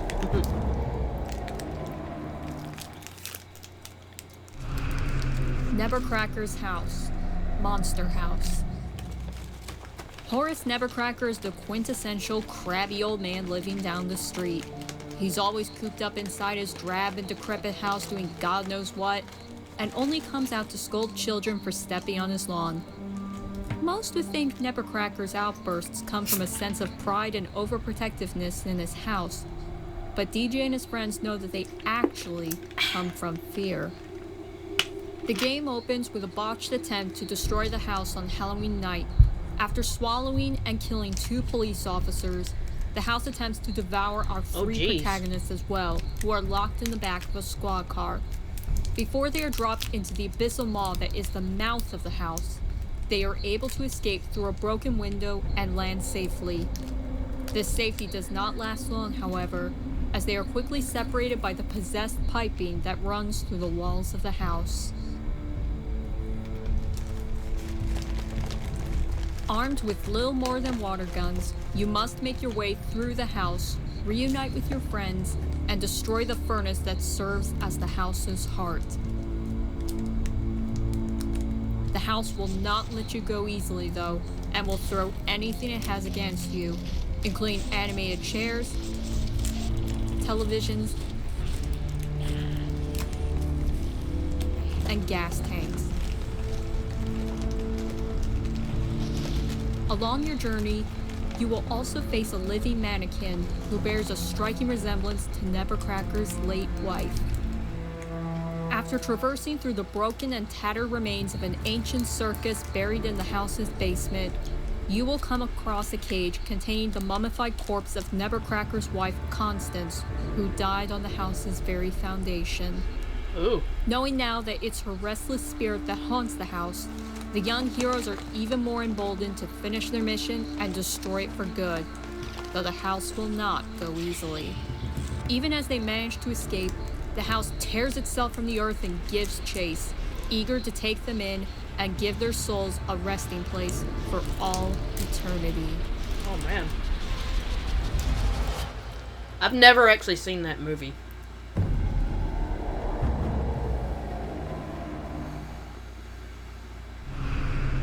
Haunted House, Unreal. One of many horror game experiences from the mind of Chilla's art, Unreal places you in a haunted house tasked with removing its curse and exorcising the spirits within. Only upon exploring the dwelling do you realize how bad things are. A family of ghosts haunt the place, all related to a single vengeful female ghost known as an Unreal.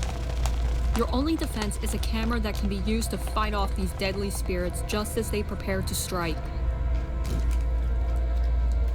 some rooms in the house are safe havens from the spirit's wrath, protected by an additional friendly ghost aiding you in your quest. As you discover notes left in the house, the true horror of the haunting is laid bare.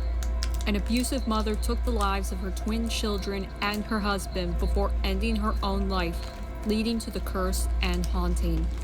Unless you can find a way to exorcise the Onryo, you yourself will become possessed by the vengeful spirits and trapped in the house, forever locked in eternal torment. So it's kind of like Fatal Frame.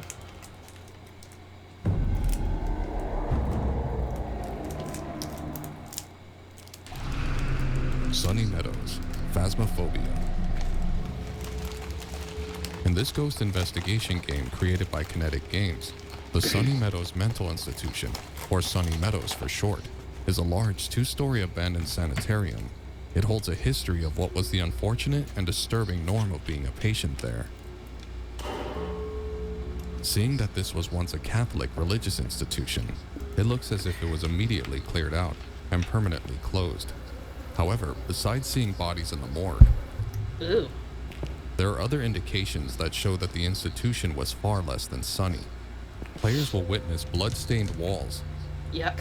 upturned crosses, a pentagram in the chapel, Is that supposed to scare me? rotting corpses,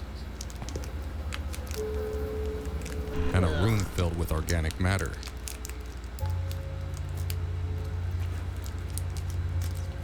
The confines of Sunny Meadows depths gives you the understanding of how many souls might be haunting this building.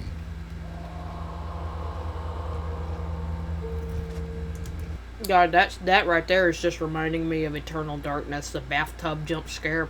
That shit made me scream. That was a good jump scare. Depending on the ghost and its location, it could be anywhere in the vicinity. By using an EMF reader or thermometer, the device can indicate which room it would likely reside. Once you know the room, setting up the rest of your equipment is the next step. With a crucifix to defend against an attack, ghost book for the ghost to write in, video cameras to provide a live feed, dots to see the outline of the ghost, and spirit box to communicate with the ghost. Salt can also be used to see if the ghost steps in it, and UV is used to find footprint and fingerprint evidence around the environment. Sunny Meadows itself contains 69 rooms, which is split into 5 wings. Nice. One area is titled Restricted. Sorry. It's appropriately named, as this was presumably where the most aggressive and unfortunate patients received their treatments, under the form of brutal torture, containing several desecrated cells. Wow, isn't that lovely?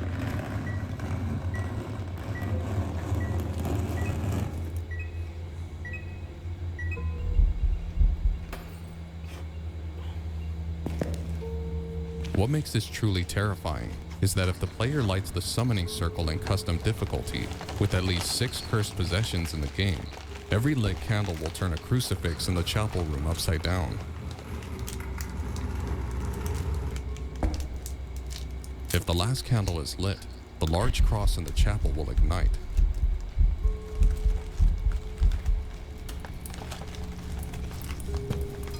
With 666 degrees reading on the thermometer, the number of the beast.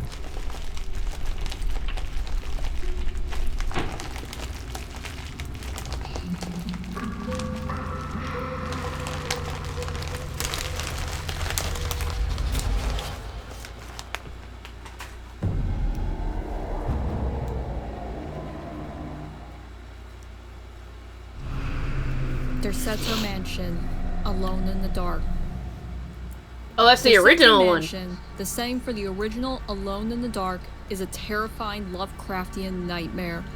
Located in 1920s Louisiana, Ooh, look at the creepy this seemingly oh, wait. grand manor.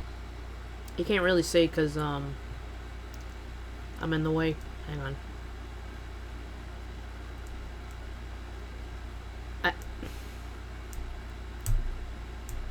Damn mouse. Okay, hang on. Right there, do you see the creepy hands? Oh,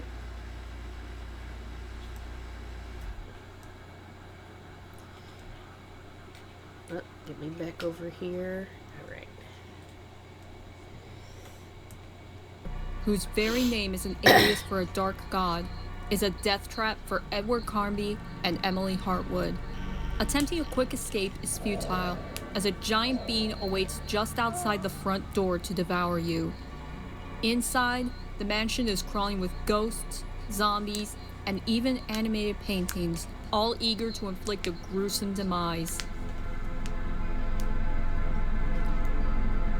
Simply reading certain books can trigger instant death, and ammo is scarce, forcing players to rely on wits and evasion rather than combat.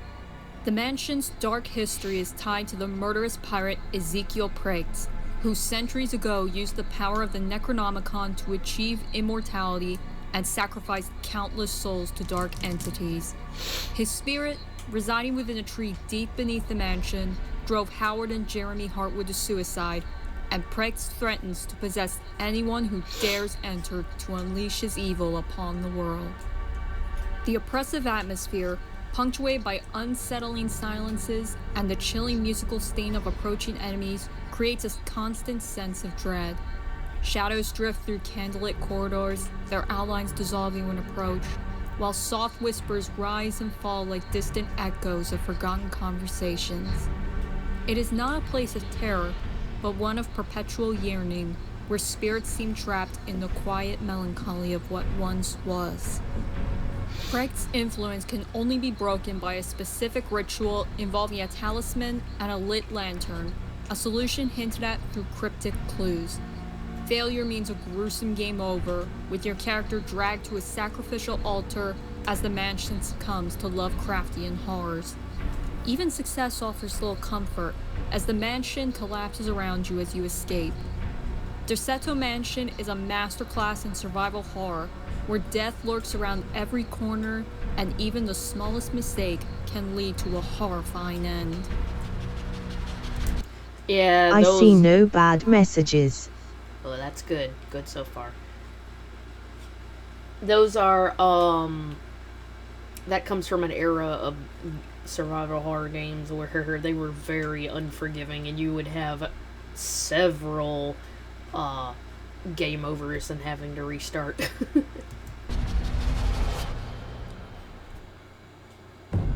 Like, those kind of games definitely needed a walkthrough. Yeondu High School, White Day, a labyrinth-named school. A rather sizable Korean high school constructed on the grounds of an old hospital active during the Korean War in July 1953. Yeondu High School is the setting for the entire game, consisting of a plethora of ghostly entities, overly aggressive janitors, and many disturbing rumors of disappearances. While exploring the school at night to try and return a diary to one of the girls, you were trapped in the school along with a few other unfortunate individuals. Oh, wonderful. Now, you're all at risk of the many horrors, living and dead, that haunt every nook and cranny. Ah! Ooh! 5 talismans were used to cleanse the malevolent feng shui that permeated the area after all the disturbing events from when the hospital was still standing. All this ended up doing was trapping the spirits in the school, corrupting them and turning them quite evil. Ooh. This includes those lost in the former hospital and any staff or students that have unfortunately lost their lives there.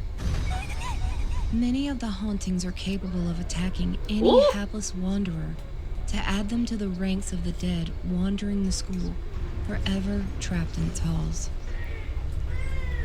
And of course, creepy baby. Gotta have creepy baby. Perhaps if the talismans are removed, then the spirits can finally find peace and the school can become safe once more. Ah! But this has been kept a secret ever since they were placed, so... Ooh. Is anyone really capable of cleansing the school before they lose their soul forever in its labyrinth halls? Man. I don't think so.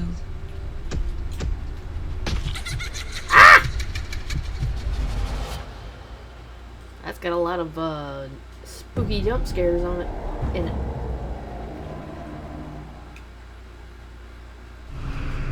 UAC facility, Doom 3. The UAC facility didn't just go to hell, it opened a portal to hell, organized by the villain Malcolm B. Truger. The place is haunted by a host of horrors, ranging from ghosts and spirits of hell to the personnel who were unable to cross over to the afterlife. Throughout the facility, you'll find satanic pentagrams, along with candles and strange growths.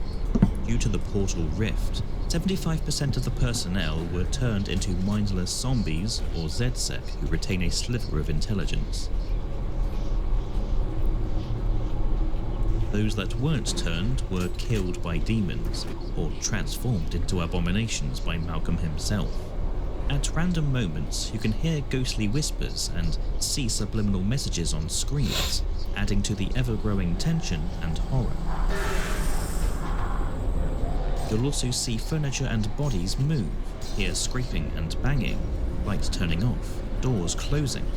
The ambient soundtrack in the game makes clever use of voices mixed with metal and machine, combining some dark, foreboding setting.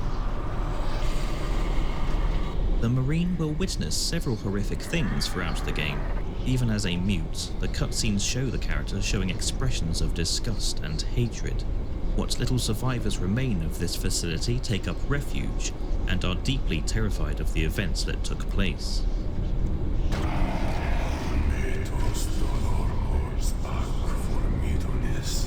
Oh, I don't like that chanting. This truly is the worst place to be left alone in an isolated alien hellscape.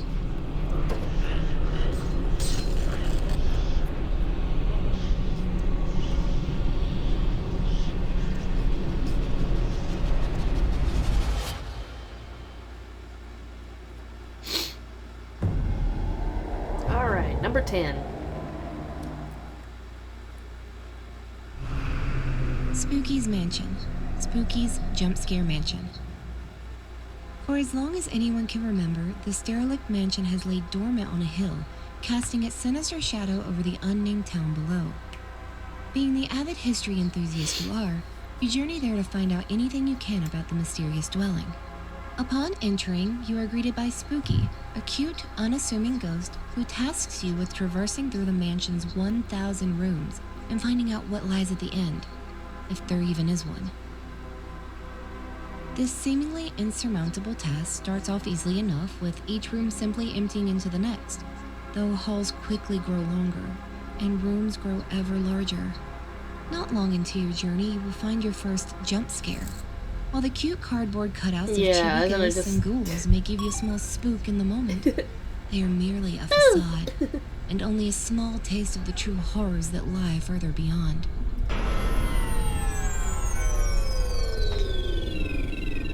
The mansion comprises all manner of rooms, from simple wood and stone hallways to manufactured woodland groves to the futuristic deck of a space station. Like Spooky herself, nothing in this place is as it seems. Floors twist and turn endlessly, doors loop into the same room repeatedly, the walls themselves shift and flow before your very eyes. Even the presence of a graceful deer grazing in the calm, wild grass should be met with caution, for that deer is nobody's prey. Deep in the bowels of this forsaken compound, failed experiments and mutated creatures wander the halls looking for a new piece of flesh to terrify and rip into. Armed with nothing but an axe, you have no choice but to confront your fear and delve deeper into the abyss that is Spooky's Mansion. Can you discover the truth behind this mysterious mansion? Or will your soul wander in endless torment for all eternity?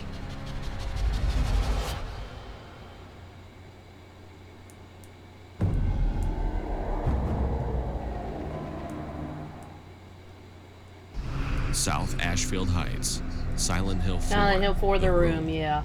On the surface, South Ashfield Heights is an apartment complex like any other. Each of its residents has their own lives When and do you charms, need us? as well as their own secrets and desires. You'll know, Despite or I'll that, let you know. they're just I'll call normal for you. people living normal Just lives. hold your horses. Though hidden deep within that normalcy lies a sliver of strange darkness that grows in power with each passing day. That darkness emanates from room 302. Years prior to the events of the game, a couple living in room 302 gave birth to a baby boy which they abandoned on the living room floor. Yeah. After being sent to an orphanage, that boy grew up to be Walter Sullivan, a psychotic tool of the Order, who used him to perform dozens of sacrificial murders, including that of the room's previous owner, Joseph. Sometime later, the room became inhabited by a game's protagonist, Henry Townsend. One day, Henry awakens to find the door of his apartment locked from the inside, held shut by a web of filthy chains.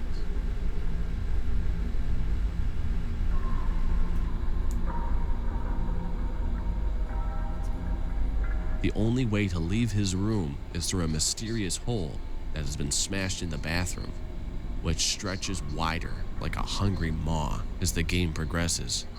This hole is no mere exit, as it leads to various other worlds created by the malevolent presence that haunts the building. While the suffocating isolation of your locked room seems like enough to drive you mad, the demonic creatures that await in the other world will make you wish you had never even left. The apartment isn't all bad though, as it houses the only safe point in the game, as well as a handy chest to store all of the treasures and trinkets you find throughout the other worlds. Be wary though, for even this sanctuary is not safe from evil that leeches from those hellish dimensions. Blood will seep from pulsating, fleshy cracks on the walls. A pile of viscera will appear in your fridge. Ew. Windows will rattle. Electronics will malfunction. I'm always watching you. I'm always watching you. And ghosts will peer at you from all angles, never offering a moment of respite. Using a candle will remove these hauntings and cleanse the area, which determines the outcome for the game's ending. Eventually, you may stumble upon a secret chamber between the bathroom and the bedroom, where the decomposing body of Walter Sullivan hangs on a cross. Inside his jacket are the keys to the many locks chaining the apartment doors shut. With the means of your escape in hand, you unfasten the locks and step through the door of apartment 302. Only to realize that you have just simply walked into another world of blood and damnation. The rest of South Ashfield Heights, just as haunted and just as deadly.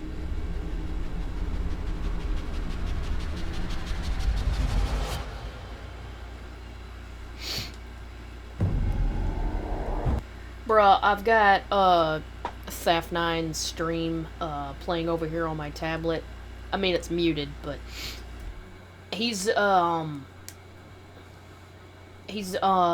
doing chip or crisps, you know, because he's from the UK, so they would be crisps. But he's doing a tier list. Bro just put OG Cheetos in D tier.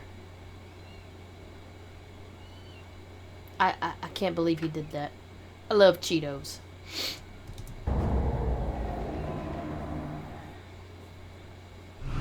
St. Joseph's Secondary School, Condemned, Criminal Origins. I have that St. game. Joseph's Secondary I have that game on the backlog. I still gotta play it. School and Condemned Criminal Origins is a chilling enigma. Located at Northeast 52nd and Fremont in Metro City, the source of its haunting remains officially unstated. But several disturbing possibilities linger. Could the brutal acts of Carl Anderson, the torturer, have tainted the building? Or does the school harbor a more ancient, unspoken evil, hinted at by its 5-year abandonment and Rosa's cryptic comment about the police letting it go to hell? Christ, the cops have just been letting it go to hell for years. Perhaps the lunch lady committed horrific acts against the students within its walls. Oh. Waiting for you. Oh! Regardless of the origin, the Ooh, school that's a exudes big an bitch. oppressive atmosphere of dread. It stores an overwhelming number of deformed, psychotic humans who are wrapped up in chains, along with armed trespassers and addicts. Unexplained lights flicker. Furniture shifts on its own.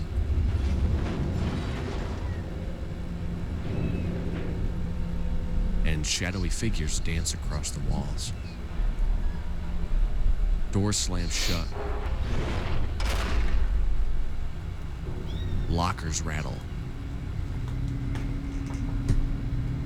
And the very layout of the school seems to warp and shift, trapping Ethan Thomas in an unsettling alternate reality.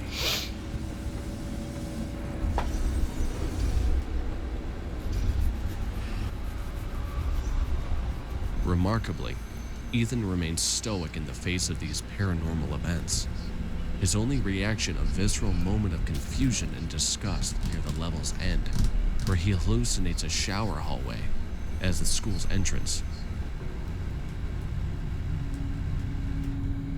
Even in the sequel, when a portion of the school reappears as a brutal fighting pit, a lingering sense of unease remains.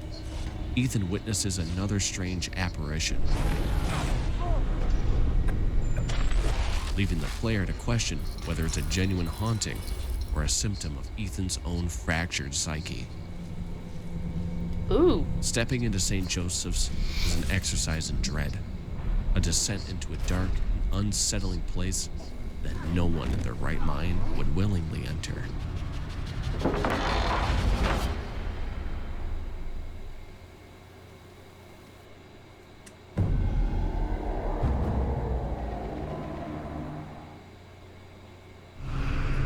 Brennenburg Castle, Amnesia, The Dark Descent.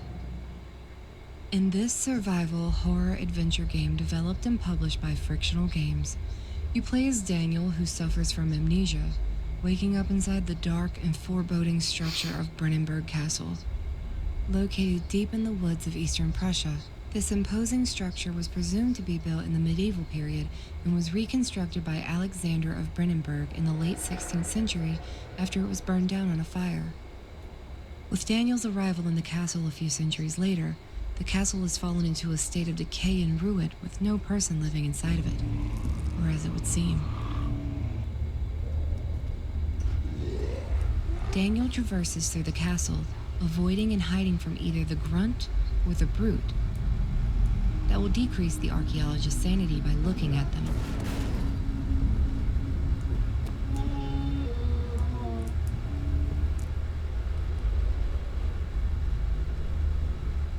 He'll come across an entity that has been chasing Daniel long before his arrival at the castle. The Shadow.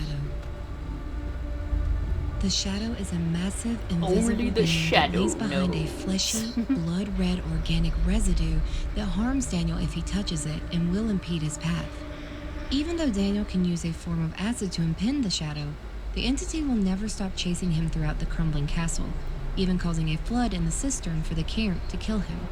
Its intention is to retrieve the orb that it's a guardian of, so it has pursued Daniel since he took it back at an archaeological dig in Africa. However, if the Shadow sees another person misuse the orb's power like 250-year-old Baron Alexander of Brennenburg, the Shadow will spare Daniel and devour Alexander instead, making Daniel free to leave Brennenburg Castle with no mind-plaguing guilt following him anymore. Well, yay.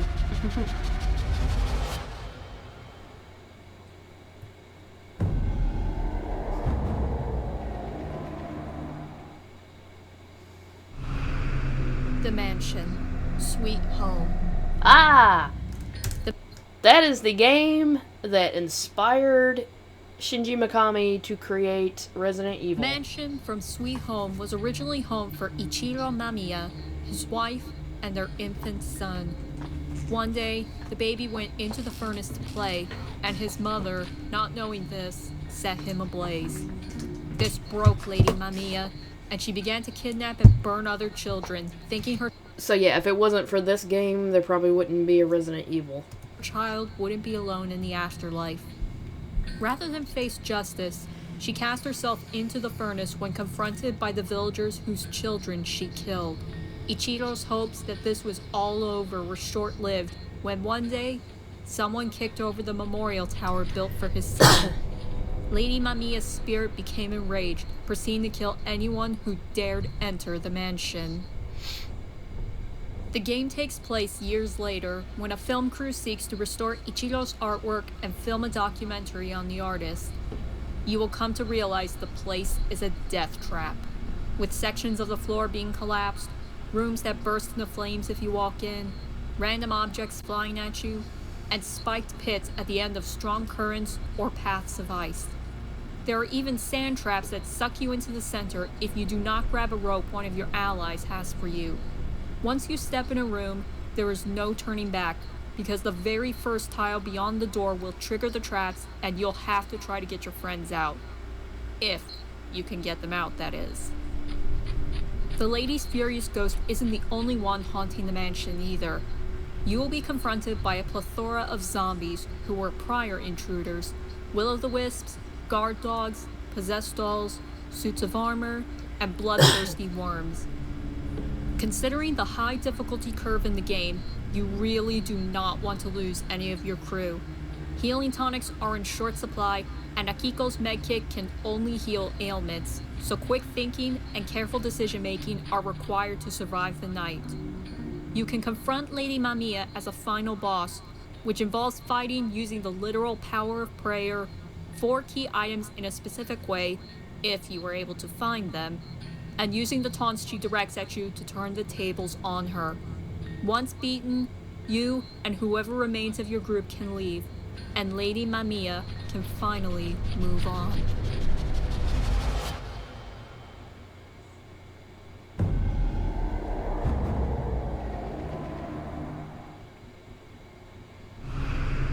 Robert's apartment, Dream Cage. As we explore Robert's apartment, we discover that things are not quite as they seem. Ooh! Oh my god! Because Robert has difficulty telling the difference between fantasy and reality. Okay, that jump scare actually for real got me. Strange anomalies emerge in the apartment. Things such as audio disturbances, warped objects, and blood oozing from the showers are just a few odd occurrences to be found. Oh. Only by using the camera can we see and undo these strange things before Robert can comfortably go to bed and rest.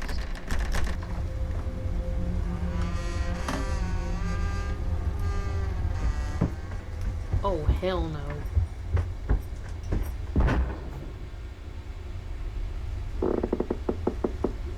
However, anomalies are not the only oddity to deal with. Invisible entities stalk you through your home.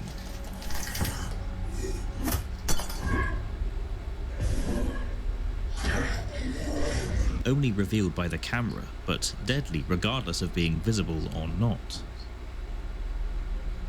To make matters worse, your camera is a real power eater, so it needs constant fresh batteries to keep working.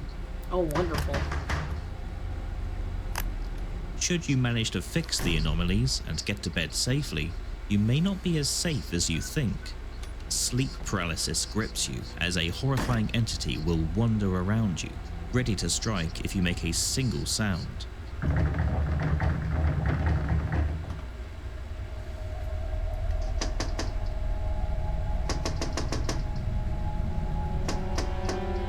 If you Nobody's can hold home, your go nerve, away. You may just make it through the night. But what of tomorrow? The nightmare continues for 5 days, probing deeper and deeper into the broken mind of Robert. Ew, something's dripping. As you may discover something you wish you could never forget.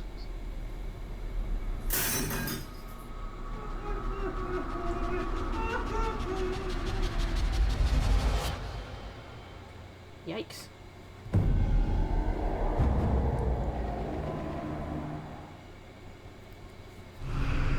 Barrow's Mansion, Clock Tower. Oh, clock tower, yeah. Built sometime in the 20th century, Clock Tower's Barrow's Mansion. Oh my god, stop! I don't know why it keeps doing that. Haunted Damn. house. That's annoying. This seemingly ordinary Norwegian manor, Sorry about crowned that. by its imposing clock tower, conceals a legacy of demonic pacts and a family blighted by ancestral sin. Warped by black magic, the mansion exists in a timeless pocket dimension, its interior twisting and reshaping with every playthrough. For Jennifer Simpson and her friends, what begins as an adoption quickly spirals into a terrifying ordeal. The Barrows family harbors grotesque secrets. The scissor-wielding Scissor Man prowls the corridors, a relentless specter of sharp steel and chilling laughter, capable of being deterred only temporarily. His brother Dan, a grotesque, immobile figure, exerts psychic control, teleporting Bobby to torment Jennifer. The quiet mansion is deceptive, broken only by the echo of footsteps, the sinister snip of shears, and the unsettling whispers that betray hidden dangers. From killer parrots and unsettling mannequins, to a child's room echoing with ghostly footsteps and the presence of a murderous doll. The mansion is a gallery of horrors. Paintings bleed. Faucets pour blood and maggots. Ew! Dolls come to life. Mannequins move by themselves. And record players and phones can make noises without being plugged in. Even their seemingly normal adoptive father hides a gruesome secret, locked away and consumed by desperation. The mansion's warped reality manifests in disturbing imagery and unsettling encounters. Oh, the I don't residue like of that. dark magic. Survival hinges on puzzle solving, evading the Scissor Man's relentless pursuit, and unraveling the tragic history of the Barrows family. Only by restarting the clock tower can Bobby be stopped, and the grief-stricken Mary, driven to madness by the death of her sons, meets a gruesome end through a macabre combination of crows and a well-timed push. The true horror of Barrows Mansion isn't simply the monstrous Barrows brothers, but the insidious, pervasive feeling of wrongness that clings to every room. A chilling reminder that appearances can be profoundly deceiving, and that even the most mundane facades can mask unimaginable darkness.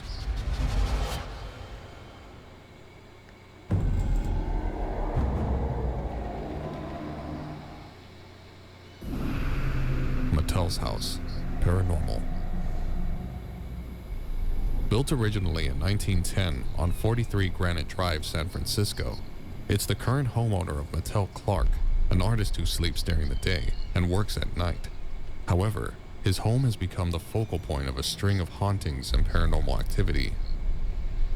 Don't mind the posing mannequins. I picked those up at Amazon. They help me visualize the 3D space when I'm working on my sculptures. Amazon mentioned. Some works in progress Don't over get there on sued. the mat. Hopefully something will happen here in a second. Really trying to show that this is real and that I'm not trying to get famous on the internet. In an attempt That's to what they prove all this is true, say. Mattel sets up cameras around his home and documents his experiences. Only by investigation and discovery of notes left by the previous owner do we find out the depths of the horrors that went on here. Many people have died in this very house in a number of grotesque and disturbing ways, likely becoming fun. spirits themselves haunting it. Paranormal events can occur, such as furniture moving, objects levitating, mannequins moving on their own, Oh, hell no. screams, Ooh! That was loud. sounds of footsteps, Yeah, I don't like the footstep sounds. The banging and the footsteps, I do not like that. and even bangs in more extreme cases. Like, levitate shit. Okay, I can deal with that. As the nights progress, No the screams, hauntings get no increasingly more footsteps. aggressive and extreme. No banging. Several paintings and murals around the house change their appearance. Oh yeah, no mannequins.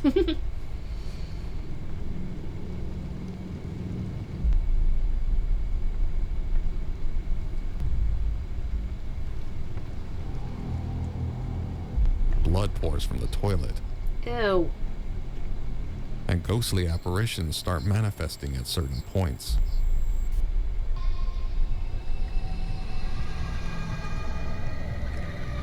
Mattel will need to keep an eye on the camera battery. When it's low, they'll need to head back to bed so the camera can charge. Then the game will progress to the next night, where more You gotta events go will to occur. bed while all that shit's going on? Each playthrough of Paranormal is unique, as the events are generated randomly each time, Oh, so the that's cool. experience can remain interesting and keeps the player on edge. That's actually cool. I appreciate that. A truly terrifying experience to live through, especially when you realize just how many people have died here previously. Hey, who walking on the walls? You need to leave. Oh, number 2. Himuro Mansion, Fatal Frame. Hmm.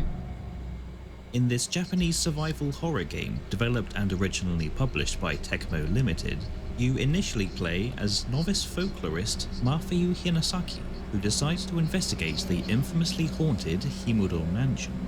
Mafuyu's sister, Miku Hinasaki, follows soon after to discover what happened to her brother. Located in the southern region of the Himuro Mountain, the mansion is centuries old, dating further than the Edo period, and was owned by the powerful Himuro family in 1837. The mansion was also the site of a temple that was built over a hell gate, with 5 temples constructed surrounding the gate. In order to keep the hell gate closed, a ritual called the Strangling Ritual is performed in early December every 10 years. A maiden is chosen and is made to cut ties from people, staying in confinement for little over 10 years to keep her pure for the ritual.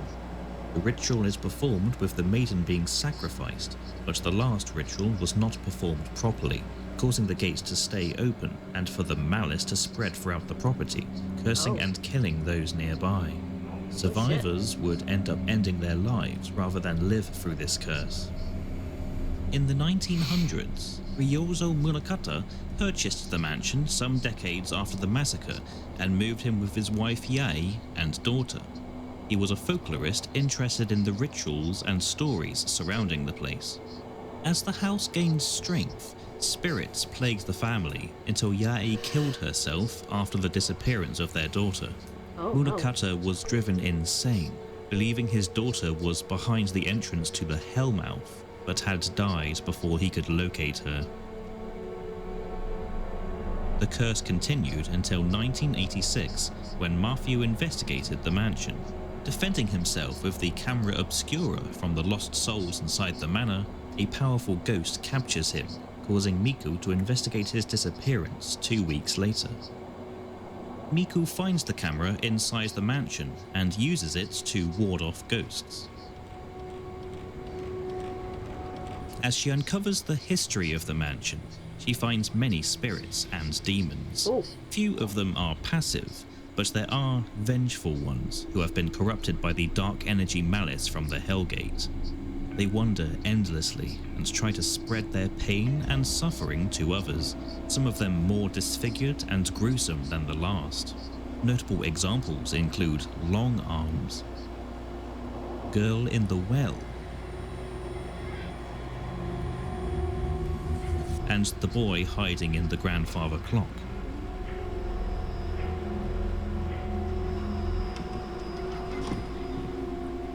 But nothing compares to the blind demon, a sacrificial maiden who had the blinding mask put upon her. Said mask has spikes in the eyes that were forged through hers, and now she roams the mansion, screaming in agony. Oh God. Or there is the terrifying ghost of Lord Himuro himself, a sadistic samurai donning the Hanya mask who was driven insane by the calamity and proceeded to slaughter and behead everyone in the manor, house guests and staff alike, before finally committing suicide out of guilt. Deep into the mansion, Miku encounters the ghost of the last rope shrine maiden, Kirie Himuro, who curses Miku with rope marks that slowly appear on her wrists, ankles, and neck. In order to stop the curse from making her the next victim, she uses the camera obscura to free Kyrie from the malice that had split her soul in two.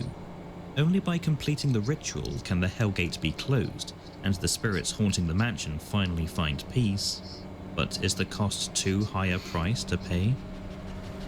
Chicken jockey. What? That was random. Yes, I know it's a Minecraft reference, but like... Heavenly Host Elementary School. Of course it Corpse was gonna Party. be this one. For the town of Tenjing, Heavenly Host Elementary School was a boon unlike any other. New job opportunities arose, commuting time decreased, children were learning and happy to do it. All was well. Until it wasn't. In 1952, after little more than a year, one of the nurses of Heavenly Host Elementary was found dead on the premises, and her 7-year-old daughter had gone missing. For many years, the shadow of those events hung over the town, until 3 more children were found murdered in the school's basement.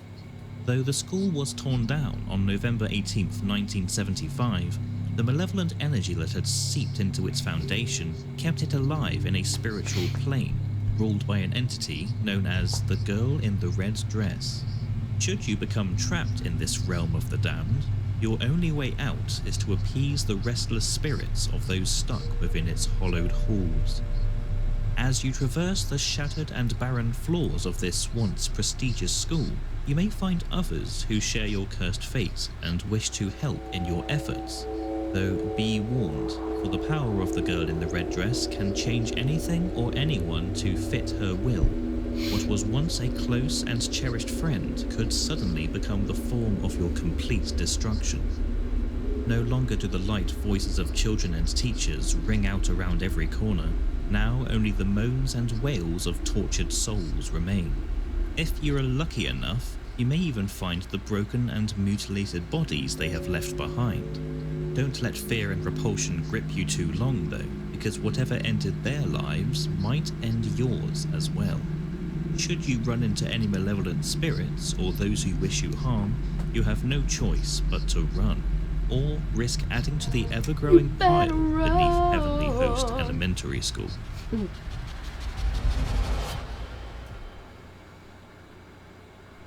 Thank you for watching. And on this page, thanks to our members. If you are interested in supporting us, we have 3 tiers: bronze, silver, and gold. Each one comes with perks. We'll do our best to keep you up to date on what's going on.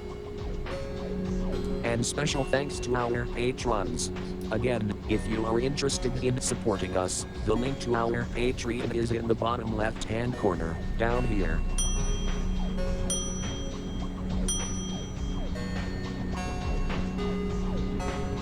We also have a Discord link here, and a Ko-fi page. But that's enough from me. Let's see the creators of the video. Okay. Let's go back. I think I'm gonna call it for that. And we'll try to do some streaming tomorrow. Ooh, yawn. Excuse me.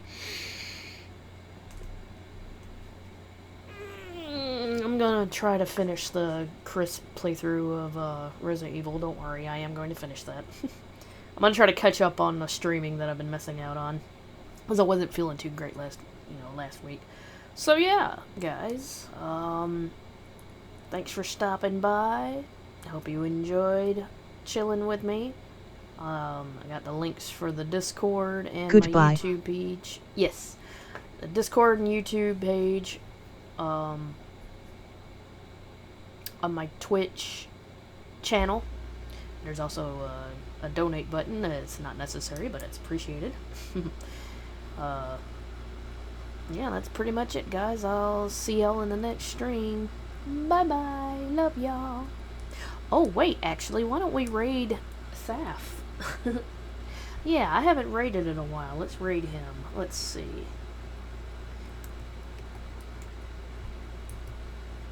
/raid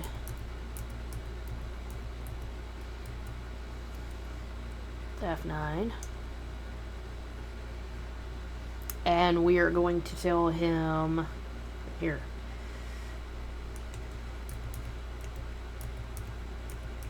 Justice for Cheetos. Justice for Cheetos. So if you want to join the raid, copy and paste that when you join his when you get there. So yeah. All right, guys. Love y'all. Bye.